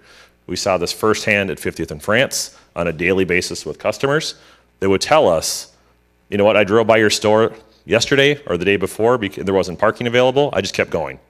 And that's just a missed sale right there. And so it is not just, hey, there's parking in the back, it's convenient. It's like, no, this is an impulsive destination if there's parking, and if not, I'll just take my business elsewhere, maybe hopefully pop in some other time. And so I think if we look at a building that is more set towards the front of the lot, we have to address parking on the west side of France. It's clearly happening to the north, the block to the north, but even the building, you know, these guys have talked a lot about what the lot can hold, but it's not realistic from a retail perspective, which is obviously the ideal tenant you want on the main floor of this building without parking in the front of some sort. So either in this design or something, or a street requirement, not just the potential of it. And we're all hoping as a neighborhood for centralized parking. But I've heard aspirational and I've heard potential a lot. And that's great, and it's great to have aspirations. And I, as a resident, I want those things to become a reality someday. But in the interim, we also have a business to try to run here. And we think it's a very successful business with a great diversity of different tenants with full occupation of the building. I'll be residing downstairs in the office down there and running a tech startup out of the basement. So I think a lot of the ideal customers and tenants you want in this neighborhood per the SAP. So any other questions for us? I think it's nice that we can speak confidently about the use and who's going to be there, because it's, I mean, we're the owners. So I know with Landmark, you know, we'll staff 8 to 10 up there consistently. Retail's kind of flux, you know, mainly who's coming in, and Casey down on the stairs. So we know what we're dealing with. Obviously we know the square footage of the building, you know, 15 years from now would allow more people, but certainly ours is a long-term hold and use of the facility, so. Question, Commissioner Namaroff. This question is actually triggered by the applicant's presentation, but it's for Carrie, and that is France Avenue. That's a county road, isn't it? That is correct. To add, now our general discussions have been to figure out how to get parking off the main arteries so we can get other kinds of transportation on them. But if we were to decide that we wanted to add parking to the artery, would we then have to go to the county and work with the county to get approval? Well, it's my understanding, in speaking with engineering, we do have some say over whether you can or can't park on France. Engineering's comment was, you know, even if we did do that, we're still quite a bit short parked. But it is something that we can explore, allowing parking on that west side. And then our living streets policy, though, is to, don't we have, am I correct in the general thoughts that we'd like to explore removing parking from France Avenue? So we can get other kinds of other bikes and other things more comfortably on it? Yeah, I don't know off the top of my head, I'm not sure. Okay, my memory, I thought we had discussed that at one point. Can I mention something about that? So since the 2008 Bike and Pedestrian Plan, part of the comprehensive plan, 2008, France has always been marked as a bicycle, you know, main thoroughfare, but nothing's ever been done about it. So I'm not sure why Edina doesn't allow parking on the west side. I know they've allowed it now for 50th and France because of the construction there. So there's parking south of 47th or something, I think. But yeah, I think if we want to have France be, you know, live up to its potential as a, you know, a major bicycle throughway that's comfortable to use, I think, I mean, on the one hand, parking, you know, slows cars down. On the other hand, it takes away space for any kind of dedicated space for bicycles, I think. But living streets, yeah, we want, you know, we want more space for bicycle, for alternative methods of transportation, sure. Hamilton. This is a long shot, but was there any discussion with the neighbors to the north about using their driveway and driving through their building into parking underneath your building? We have not contacted them yet. I mean, you're seeing, you know, during the busier times of the day, their main lot is being used. I have no idea what below grade parking is. we haven't been covered down there, parking below for employees, and it's a double-loaded ramp below. And you Yes, could sir. drive right through the back wall of it. Yeah. Just a curiosity. It's worth approaching. I can't imagine it'd be 50 grand a stall, so it's worth the question. Any other questions for the developer? Commissioner Lee. So I am curious, why here? Why do you feel that this is the right site for you? It seems like it's a really problematic site, but there must be something that, why, is this location good for you, or what is it? 100%. I mean, it's, you know, I guess I can speak specifically to Landmark. It's, one, we love the area. We do a lot of work in Edina. We're fortunate for that. And for us, location, drive-by, access, you know, it's a lot of the right cars that we want to drive by every day. So, I mean, those are the people that we work for in those communities, so it's exposure for us, certainly. And then, you know, I love the walkability of the area, and knowing that likely, or at least what was planned by all you guys that were on the SAP, what your future visions is, you know, it's with housing, it's with, you know, restaurants, it's with retail, it's with all those supporting things that is great for our employees as well. So, I mean, it's like walk down, have lunch, come back. I mean, that's what it's meant to be. So, I mean, we're confident that that's going to come to fruition at some point, for sure. Okay, so do you currently own the property? We're under contract, set with close, yeah. Okay, if you could not get this to work or get it through the approval process, are there other parcels or other places you're considering? Where would we lose you to, in other words? Well, I can say that we've looked at other sites in and around the Linden Hills area as well. They park them a little different over there, but they have a lot of the same amenities, you know, that would draw our clients. I mean, we do a lot of work in Southwest Lakes area as well. Mm-hmm. And until this really came to pass, when it was originally listed, we just lost out to the guy to the south. I mean, we wanted to buy them both, and they ended up splitting the PAs on them, and so we didn't get it. And with the investment that I'm seeing him put into that, and knowing what he does, I mean, he's there for 20 years. He's not going anywhere. So, and the reason we ultimately not landed, but we feel like the one that there's before you, where it stepped back, it's almost, you know, it's like taking into account the R1 as we're heading to the south. It's almost like that step back from the gateway. You know, it's like, as opposed to like what Matt was like, you're seesawing those buildings. So you're not only blocking the gateway coming from the south, you're blocking the new tenant guy on the south if you're coming from the north. And it just seemed like, even though I think, you know, strongly that's what the SAP was after, it should be considered what reality is that we're dealing with the Gateway Bank building. Well, Can I just add one other thing to that in terms of desirability for this specific location? I think from a retail perspective, we think there's a great potential in terms of drafting on the 50th and France business district that already exists today.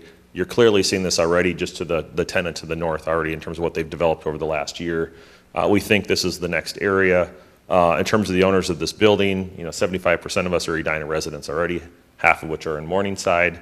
So we think this has a strong retail potential just based on the business district to the immediate south that will not be replicable in Linden Hills and other places like that. So the development will take place somewhere dramatically different than this area. We think this is absolutely the right area, and per the small area plan, we're putting in the tech and creative people that we desire is actually being built as into this building. Like, that's part of what we're trying to design is, so we've taken into consideration the small area plan throughout this in terms of the businesses we're putting into it, adhering to and hopefully embracing a lot of what's in the small area plan. And in many cases, I think actually going above and beyond that. We're looking at vegetated roofing and things like that actually goes above and beyond what's in the plan, but we think it's the right thing for the neighborhood.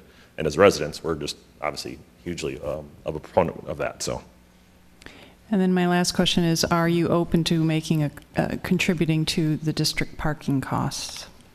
When we modeled this thing financially, we presumed that we would have, some contribution to that as staying with, the give to get plan, which it seemed, some of that is still being worked out. But yeah, we know that we were going to end up contributing somewhat financially to it. Yeah. Okay, thank you. Any other questions or comments? Commissioner Bennett? Got a lot of things, but, kind of with the long-term vision of that small area plan. We always knew that district parking would kind of be a linchpin for a bunch of future development, and didn't think we'd be seeing it as soon, but clearly we are. And so for me, looking at the project, I think there's a lot of other areas to improve as it relates to the small area plan, but the parking really is kind of a linchpin for your development too. And we've gotten a lot of comments from neighbors and other people aware of the plan, worried about the parking and street parking spilling into the neighborhood. And, that's obviously a thing us as the city, we are kind of footing the bill for your project in that way if it's underparked. I agree that maybe 50 stalls is overkill based off of your use, but we just have to protect ourselves for future uses too. But I think getting ahead with the parking along France, we talked in that small area plan in the future, hopefully perhaps eliminating that to widen the corridor for other things. But I could see this as a somewhat, incremental step of we temporarily allow it, along France until that parking gets figured out for district parking, because that small area plan envisions that for a lot of the change. So, that district parking kind of, it has to happen for that plan to really work well. So I think if we can afford some temporary steps, there's parking on the east side of that France, but that's the biggest concern from the neighbors, is the parking getting into the neighborhood. So if we could open up and get some stalls on France, what other creative things could you guys do to accommodate a little more parking on the site? And perhaps it requires getting very creative with some ideas Commissioner Hamilton brought up of, you could bury the parking, but maybe tap into the existing structure that's a story below for your employees to park. Obviously, no one would figure out for retail to park next door, but if there's some sort of creative agreement, because the grades are very different from north to south.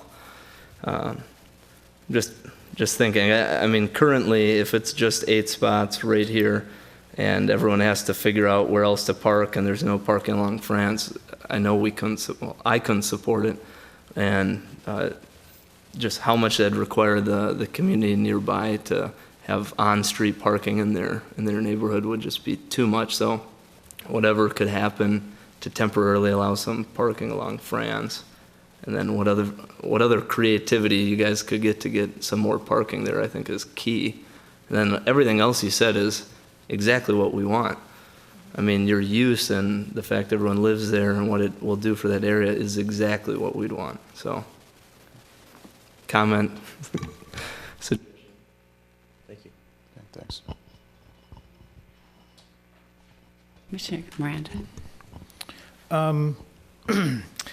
Yeah, I think I wasn't on the commission when the Gateway Bank building was approved, but my understanding was that was an exception, and that I think that we didn't really want that in the neighborhood, that because of the existing garage behind it or something.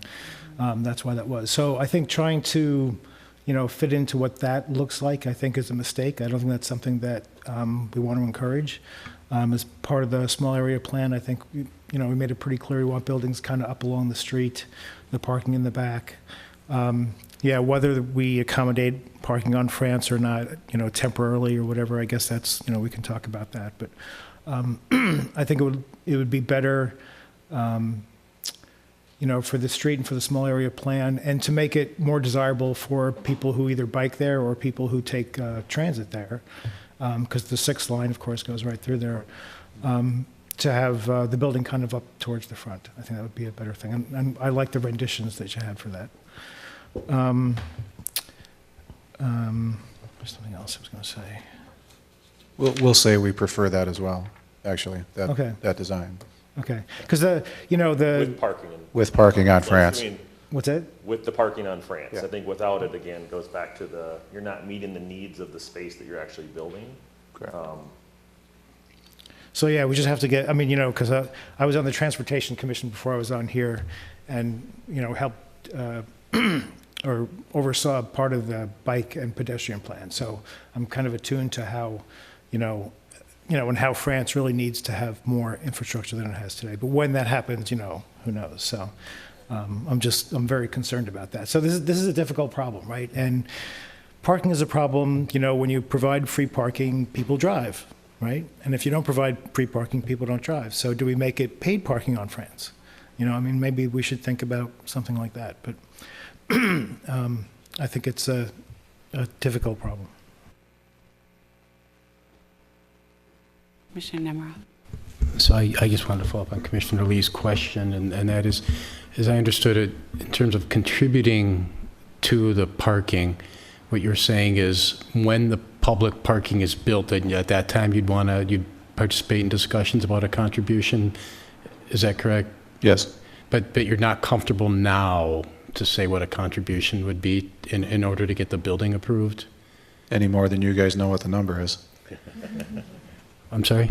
I mean, you guys don't know, contribute what, I don't even know what I would say to what a number is. Because we've got the give to get thing we still need to deal with, and then district parking, which is separate, which we know neither of what those are. We also have to look at economically, is it viable for the building too? It's like if we talk about going, okay, whatever it is, it's $30,000 a stall, and you guys say it's 40, so my deficit is 20. Yeah, it's just not going to work. Or we get to go 8 stories because we need to, 60,000 square feet to be able to pay for it. So what we did is when we went from going, okay, well, we're allowed to go to 4 stories. Well, we know that just exasperated the initial issue. And then frankly, we just felt the scale of the building just got out of line. It just did. Even though we could get it, we were just like, wow, this is because again, gateway, single story, single family house likely going to be there a while, 4-story building. So we just, again, we were zigzagging this way as well as this way, so it just didn't feel right to us. But so my answer is yes, we know we would look to contribute because it would add value to the building long term. Yeah. Well, are we in the comment section or still question section?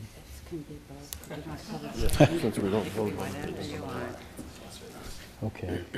I think we're between a rock and a hard place then on this project, because there's nothing in the project itself that's bad. You make a good presentation of yourselves. The project itself's good. I can't see putting parking on France Avenue for one day. That, to me, that's a big step backwards from everything we're trying to accomplish. And I can't see allowing this property to be built with short parked until such time as there's a definitive plan for community parking. That said, I think that if we don't figure out that kind of plan, we're going to get buildings, we're going to get developments that meet the current parking requirements. We're not going to like those because they aren't going to be the future walkable kind of buildings. The only way I can see at this point to even move forward with this kind of project that I get comfortable with is if I knew that the city and the developer had reached an agreement on the contribution today, and that everyone was comfortable with it, and that frankly I probably would want to know the plan for how we were going to establish and spend that money. But I think if there was an agreement, that would really jumpstart the community parking discussion. So I just think it's it's an interesting idea, but I don't see how it can happen with the parking issues that we're facing. Commissioner Berube? I would hope that when you bring this to the city council, that they feel similarly to the way we do, that, the bones of this look pretty good, and it would fit in great with the community, and it's what we're looking for at 44th and France, give or take some tweaks that we would, get to, the public space and that sort of thing. But the parking is an issue. And maybe there's a way we can convince them to speed up their timeline. And maybe we just need a project to be the impetus. Because I don't think it's going anywhere without the parking. I would also, I'm really struggling to conceive of how you get enough spaces on France. So even if you're parking on the west side of France, everybody else is parking on the west side of France too. So you're not going to get that many spaces on France, I don't think, are you? Well, yeah, I think graphically we depicted that even if we turned it into district parking on your behalf, we can't meet your current parking requirement. You know, I mean, even if I just paved it, and we sold parking stalls, you know, we can't meet it. So it's like, it's that chicken and an egg thing. Again, we've got a building that sits there that's operating not in compliance, that is still underparked, has been underparked for 60 years, and it's like, that site becomes, you can't develop it with the current parking situation. That's the bottom line of it.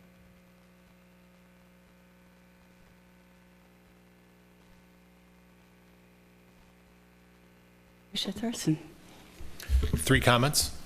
You know, we do need to address how we get the scale correct in this area, because as I think other commissioners have said, if we rigidly stick to these formulas, we're going to wind up with big 4-story buildings that line these streets. And as we look to kind of move into some of the commercial districts that go into the neighborhoods, we need to be able to do small-scale buildings because it just adds interest. It doesn't look as homogenized as I think was what we're going to get. Have you looked at dedicated leasing any existing spaces? We haven't yet, but the idea that came up to go look to I think Ted's place to the north. Look for a proof of parking concept. That might be something that kind of gets us closer to that. I don't think it solves it all the way, but I think if you can point to, we have leased X number of spaces in this surface lot that are dedicated to our building, that probably gets you closer. Not ideal, but at least you can point to, we've got some spaces. And despite all the rational things you said, you have to pull that building up to the street. Putting that parking lot in front of it is, I think. Like I said, we're in support of that too. We just got to solve the other problem. Yeah, I understand exactly what you're saying. I've been looking at it, but it's so much better pulled up against the street, despite the fact it probably violates all manner of design principles. It's so much better pulled up against the street. And I'm not an architect, so that means nothing. I agree with much of what has been said. I thought what Commissioner Nemeroff said was very interesting about, I think we do need to put a little pressure on that, and Commissioner Berube about having our city council prioritize that, because this is the type of development that we want. So it's sketch plan, so I agree. Bring that up to the front. Next time you come back, you're going to have to maximize the parking. So if you've got 6 or 8 now, just keep looking at it. How many more can you get? The 6 spots on the street, that seems reasonable, and I think we do have to look at opening up France or extending that street parking. But again, the point was raised, that doesn't mean that you get that 6, it's just 6 more spots. And then I'm glad to hear that you have understood that there's going to need to be some contribution to that district's parking. It might be your project that actually sparks that to happen sooner rather than later. So because of the things that your proposal is so strong, and the fact that honestly for 12 to 16 people, if that's really true, it's really just the people coming to the retail that we have to face. And in some ways, people understand that in an urban environment. And as you said, it kind of reminds me a little bit about already existing uses, non-conforming uses. Mm-hmm. The current businesses don't have that level of parking. We're putting in something new by a standard dictated by this district. One of the things I'm realizing we're currently writing a small area plan for 70th and Cahill, is that we're going to address that. I think we need to address that and possibly include language in the small area plan that frees up the city to look at exempting from certain things in order to bring that type of development. So we can't be so restrictive in some cases. So I think you've got a good project here. If you tweak it a little bit, and again, hopefully the gods be with you when you go before the city council. Great, thanks.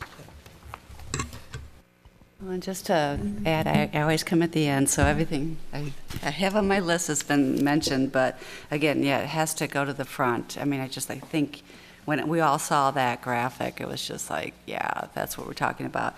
And I agree, the property to the north, we just kind of had to accept it. So even when in the staff presentation, like, well, the sidewalk's narrow and the boulevard's narrow, we continue that. I don't agree with that either. We had all that discussion about that boulevard was like, what was it, like 2 feet or something? It was like, no, just like expand that, expand the sidewalk, expand the boulevard, start doing the public realm with that too. So don't continue what was to the north. I know we always when we ever have traffic studies, they always go, well, ITE says you only need, 20 when we're requiring like 50 or whatever. So I would maybe look into that before you go to council, see what you'd really be required, not through the city ordinance, but like what kind of the Institute of Transit Engineers, is it ITE or? That is, but with those parking studies that we rely on for parking variances, they're really looking at the specific use and what it's going to generate. Yeah, can we not do that? Well, should they move forward with this, Yeah. that kind of study would definitely be needed. And you're right, it's probably not 50 spaces, but as Commissioner Bennett stated, we need to be mindful of future uses. Unless we did a PUD on this site and restricted the uses and didn't just open it up to any PCD1. Right. For instance, a restaurant would be allowed in that zoning district, and if a restaurant went in here, there's just no way that could work parking-wise, so. Very good points. Yeah, I agree. I just, it's way underparked, and I understand your struggle with that, but, yeah. I don't know that I agree with parking on France. I kind of agree if it's temporary, and I know that we do want to start to, that was part of the 44th in France too, right? So I know that might be kind of a temporary solution, but I kind of like the idea of looking for where you could lease spaces or definitely, pay into a fund, and we do need to kickstart the district parking for sure. And anyway, those are my comments. Anything else? Anything? Go ahead, Commissioner Bennett. Another thing brought up from comments of residents, because I think until that district parking is vetted out, or if this project is somehow not underparked, which at least with your constraints it will be to an extent, unless you get super creative, being super mindful of the neighborhood that would be tapped, because I think we have to just be willing to hear or let them explore some temporary solutions, either with the city or with the residents in mind. If you're on Sunnyside, or maybe there's a certain portion where it's just resident-only parking and people need a pass until that district parking's vetted out, to just kind of protect those residents from a lot of extra traffic spilling into their neighborhood. It's not ideal having temporary parking on France, but if that is, a 3-year solution until that district parking, if that is a plan, I'd be open to it, but it's kind of hard not knowing any of that without any of those pieces in place. So I think parking is just the primary issue. And maybe if during the next time you could have other sketches related to the other buildings, because I think pulling it forward would look great, but knowing that the building to the north isn't changing, the one to the south, and all the residences are back there, it might unfortunately make more sense for it to be a little back, just to not stick out so. I think it looks good in this sketch plan, but if you were to walk along the street and you don't, it'd be nice to just kind of see the flow from other perspectives, as well as the elevation changes between the properties. If this were to go forward, would they need a comp plan amendment to accomplish this project? They would not. The uses contemplated here are allowed. Mr. Hamilton. I shouldn't do this, but I'm gonna. The problem that we put on you is an Edina problem, purely. If you're at 50th and Lindale, no one would say, where's the dedicated parking? If you were at the Red Cow at 50th and what is that? no one would say, where's the dedicated parking?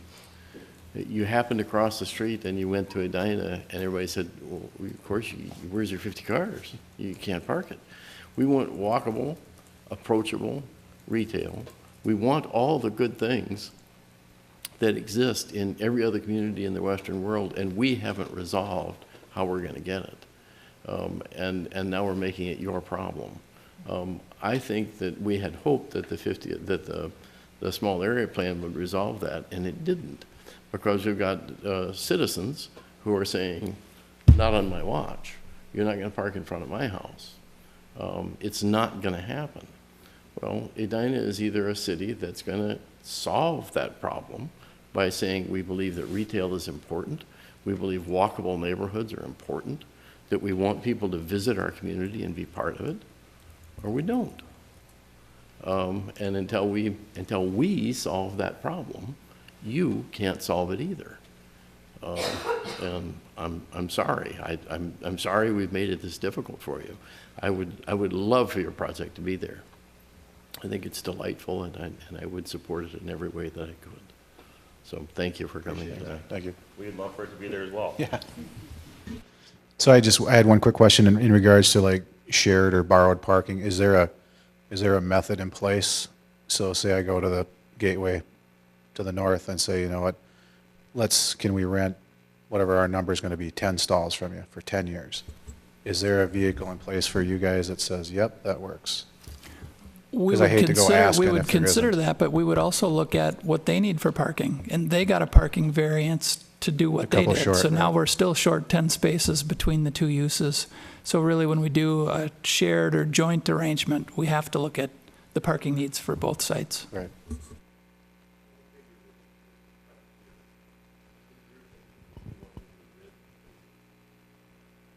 We want you to break out the back wall of their garage, get a shared driveway that you'd use their driveway. You would come through their garage into your garage, which would be underground, which would allow you to have, in theory, we could eliminate the drive lanes. yeah, 12 or so cars down there. And whether that would drive a lawyer to drink, trying to write those cross-purpose uses. Yep. My comment is, could you go to some of those surface lots, like a convention grill that are barren? Yes. Sure. Right, Yep. because that would be your next logical Yep. place of work. Yeah, at least that's. And that's what I mean, is there, so we can do that, but I want to understand that there's a vehicle in place that we say, yep, I secured 15 stalls down there on a long-term lease. And you guys go, yep, that works, or, well, we got to think about that in 2019. That's a potential, but again, we have to look at, so let's say it's the convention grill, we have to look at their parking needs, the time of the sharing. But we could certainly consider that.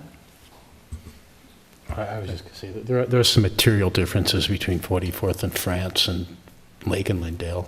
I mean, both in terms of the mix of residents and commercial development there, and also the direction of the trends of the neighborhood. I mean, I've been going to Lake and Lindale for many years, and nobody said Lake. It's at its height right now, but that wasn't a great spot for. I mean, it's still not awesome, and it's not something.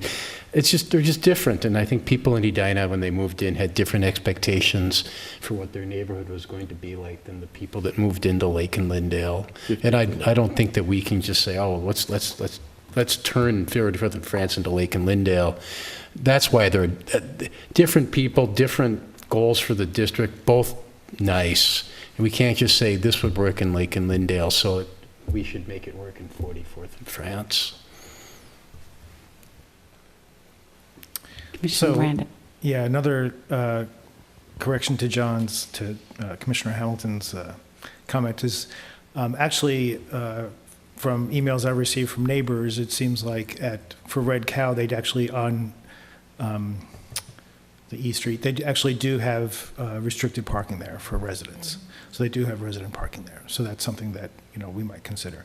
I don't know if they have alleys though, right? And I don't know if they have driveways or the way we do in Edina, but the second thing I'm thinking about is that, when we talked about shared parking and the small area plan, we talked about a 1 or potentially 2-level parking area behind all those buildings, right? And my thinking of that was for all the new construction that would happen on France and Sunnyside, kind of right in that area. And so, and that, we're allowing 4 stories on France, 2 stories as you go down Sunnyside. So here we have one tiny little building on a tiny little lot that needs 50 of those spaces. How many spaces are there going to be, in the area back there, right? You were showing how big 50 spaces is. Is that half the area? So what, how big does that structure have to be now to satisfy?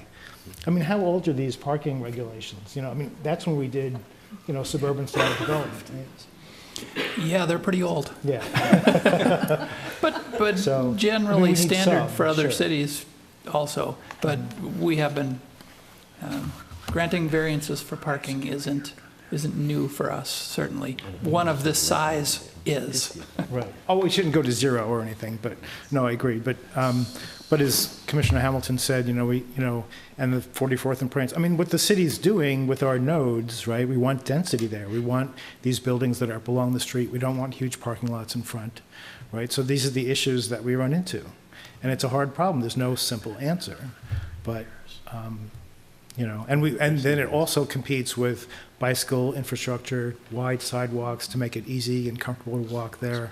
So these are hard issues for cities, and I think they're even harder in a way for suburbs because of expectations that people have that they moved here, they want to park in front of their house. It's like their reserved spot in front of their house, So it's a difficult problem.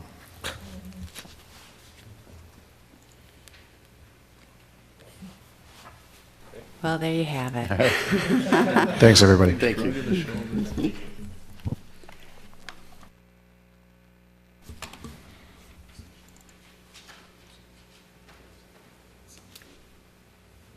Okay, so next is correspondence and petitions. Any? Do we ever? Sometimes. Sometimes. Someday you'll surprise me. That'll be the night I skip over it. So chair and member comments. Do we have any updates on small area plans other than 50th and France? And go. Well, I forwarded an email regarding the lid negotiations in agreement with MnDOT. I don't know if Carrie or Chris, you'd want to share any information you might know about that and what that might mean. I don't. Sorry. I don't have any information or, sorry. Maybe like a memorandum of understanding. I was talking with somebody from MnDOT who mentioned it, and the same thing. I was going, what? And, Yeah, just from what the article shared, and for anyone watching, it's beyond just this aspirational thing that, no way would MnDOT or other agencies be in favor of this, and it's at least that is showing a step forward in concert with the right authorities that need to be working together for something like this to actually realize its potential. So it's not just this lofty goal, and as we've seen over the last year, we've seen presentations of how the economic feasibility of this is right. All these things need to align, and they seem to start aligning. So I'd assume we'd start hearing more about that going forward, and if you had any info, I thought it'd be useful. I'm with you now. I thought you meant about that specific article, but so yeah, in terms of MnDOT being on board, all the different agencies, the county, they very much are on board with it. It doesn't mean it's, a lot of people seem to have the impression like it's a done deal, it's going to happen. It's really, all the agencies are in agreement to continue studying it. So that's the memo of understanding moving forward is it's a concept that is feasible, but we we still need to learn a lot more. So that study continues. I guess I had another question. We brought this up maybe 6 months ago or so. As that Grandview development got approved and those turn lanes are likely going to be constructed on Interlock and Vernon, do you have any more information about the bridge that's going to be reconstructed there? And I just bring that up because that other project behind the wall, you know, is it's almost met fruition. Part of their ideas, and obviously people in the neighborhood, there is like this informal walking path along the railroad up to Vernon. Is that bridge going to accommodate a more formalized construction of that? Are they going to explore that, since obviously the railroad will be involved since a bridge is being constructed over? Yeah, MnDOT is still, from our understanding, is they're still in the design phases for the bridge. I don't think they've got the specifics. I know our engineering staff has some ideas on the width and just how wide that bridge can be. You know, the wall being there puts some constraints on how wide they can go. So I know they're still in the design stages for the bridge, but it is, I think it is scheduled within the next few years. So I think they're kind of in the fast track for creating those plans. Okay.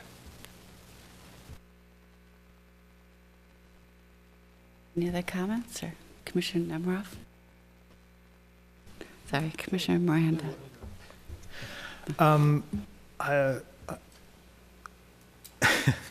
There's a new house built on Morningside Road recently, and it's almost complete. It's not complete yet, but it's almost complete. And I think Edina doesn't have any kind of form-based zoning or anything like that to describe how a house should look on the street or whatever. But especially in one of the oldest neighborhoods, this is what people derisively called a snout house, where the driveway or the garage is the prominent feature of the house and the front door is set way, way back. And so it's the first one I've seen in Morningside, really. And, you know, when we're trying to plan for 44th and France and make it a walkable, friendly area and everything, this is kind of the opposite of that, right? This is a very old school suburban sort of development. So I don't know if the city, I know when I joined, I asked Carrie if the city had any plans for form-based development. I don't think we do, but I think this sort of thing, if it becomes a trend, is something we need to watch out for. I was just going to say, some of us went to a training program last week on how to be a good planning commissioner. I personally thought it was a worthwhile program, and would like to suggest that perhaps we have a meeting at some point where we discuss what was presented, particularly with the people who weren't able to attend, and then have a discussion about some of the issues that, you know, that were raised, and maybe how we as a planning commission feel about those issues. Try to have there were some. I think that'd be worthwhile.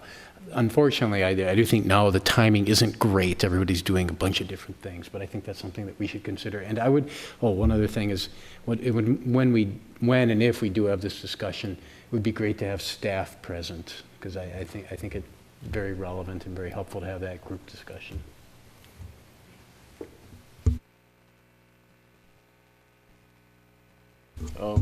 This is, I don't know what topic this is off of, but it's off a topic. The new National Geographic, it came out, talks about plastics in the universe and the trouble that we're in because of it. And everybody says, well, I recycle mine, so it's not a problem. Well, you just think you do. At least according to them, the recycling isn't the answer. It's not working. And the amount of the poundage of plastic that escapes the system is enormous. My suggestion might be that Edina, or at least the Planning Commission, agree to find a way to avoid disposable plastic and suggest that we at least begin to set an example for a way to do that. I know when I used to race. Cheers to that. I used to race to the water bottle. And they're trying to do that. Yeah. It's a good idea. Just if I can say something to that, I mean, Minneapolis tried that with plastic bags, right? And there's a state law that cities can't do that. So, at the state level. But what we can do is say, we won't have plastic water bottles for the planning commission. And what we won't do is when we have pizza, we won't have plastic utensils. We don't have to make them illegal, we just don't have to have them.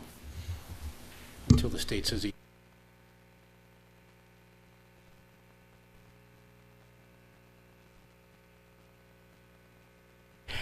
I agree with Commissioner Nemiroff. I also attended the planning commissioner training, and I found it very valuable. Would like to suggest that as a planning commission, we actually make a recommendation that this is an annual training that we all attend, especially for the new commissioners, and obviously optional for others. But I had met other city commissioners who say they go every year. So some of them said it was a review for them. Others said this was their first time. And we could tell some of the first timers there because they were asking great questions, which, we just had a few years back. So it's nice to have a forum where you can ask that and not be afraid to ask it.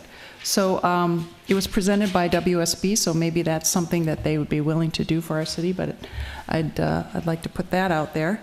And then I just wanted to inquire status of Grandview, because I know that it had come before the HRA, and it's been a while since we heard anything about it. The last time we saw it, I think it was a multi-story, 17-story building with I think they were calling it an art center and a green space. So, Carrie, if you could kind of just give us an update of where that's at. Certainly, the HRA is still considering development on the property. They're looking at alternatives to the tall tower. They're considering, not in great detail yet, but the potential of flipping the residential down to the south and be more of a 4 to 6 story structure with the public space up on the north. But they're still exploring the possibility of still partnering with Frauenschuh. They have a deadline coming up of May 31st to either continue the relationship with Frauenschuh or consider something else. So stay tuned, more to come on that.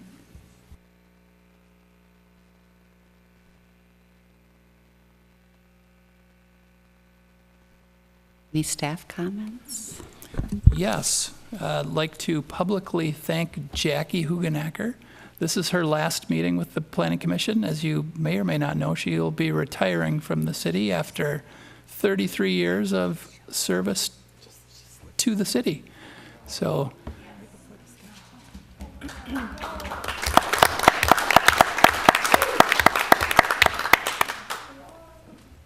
and we'll have refreshments after the meeting.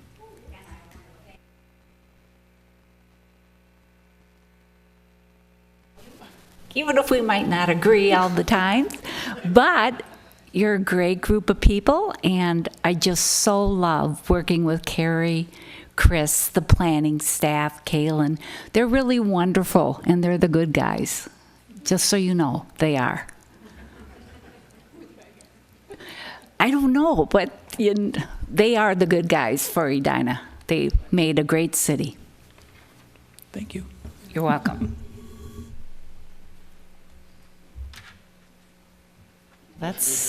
Yeah. Is there a second? Second. All in favor? Aye.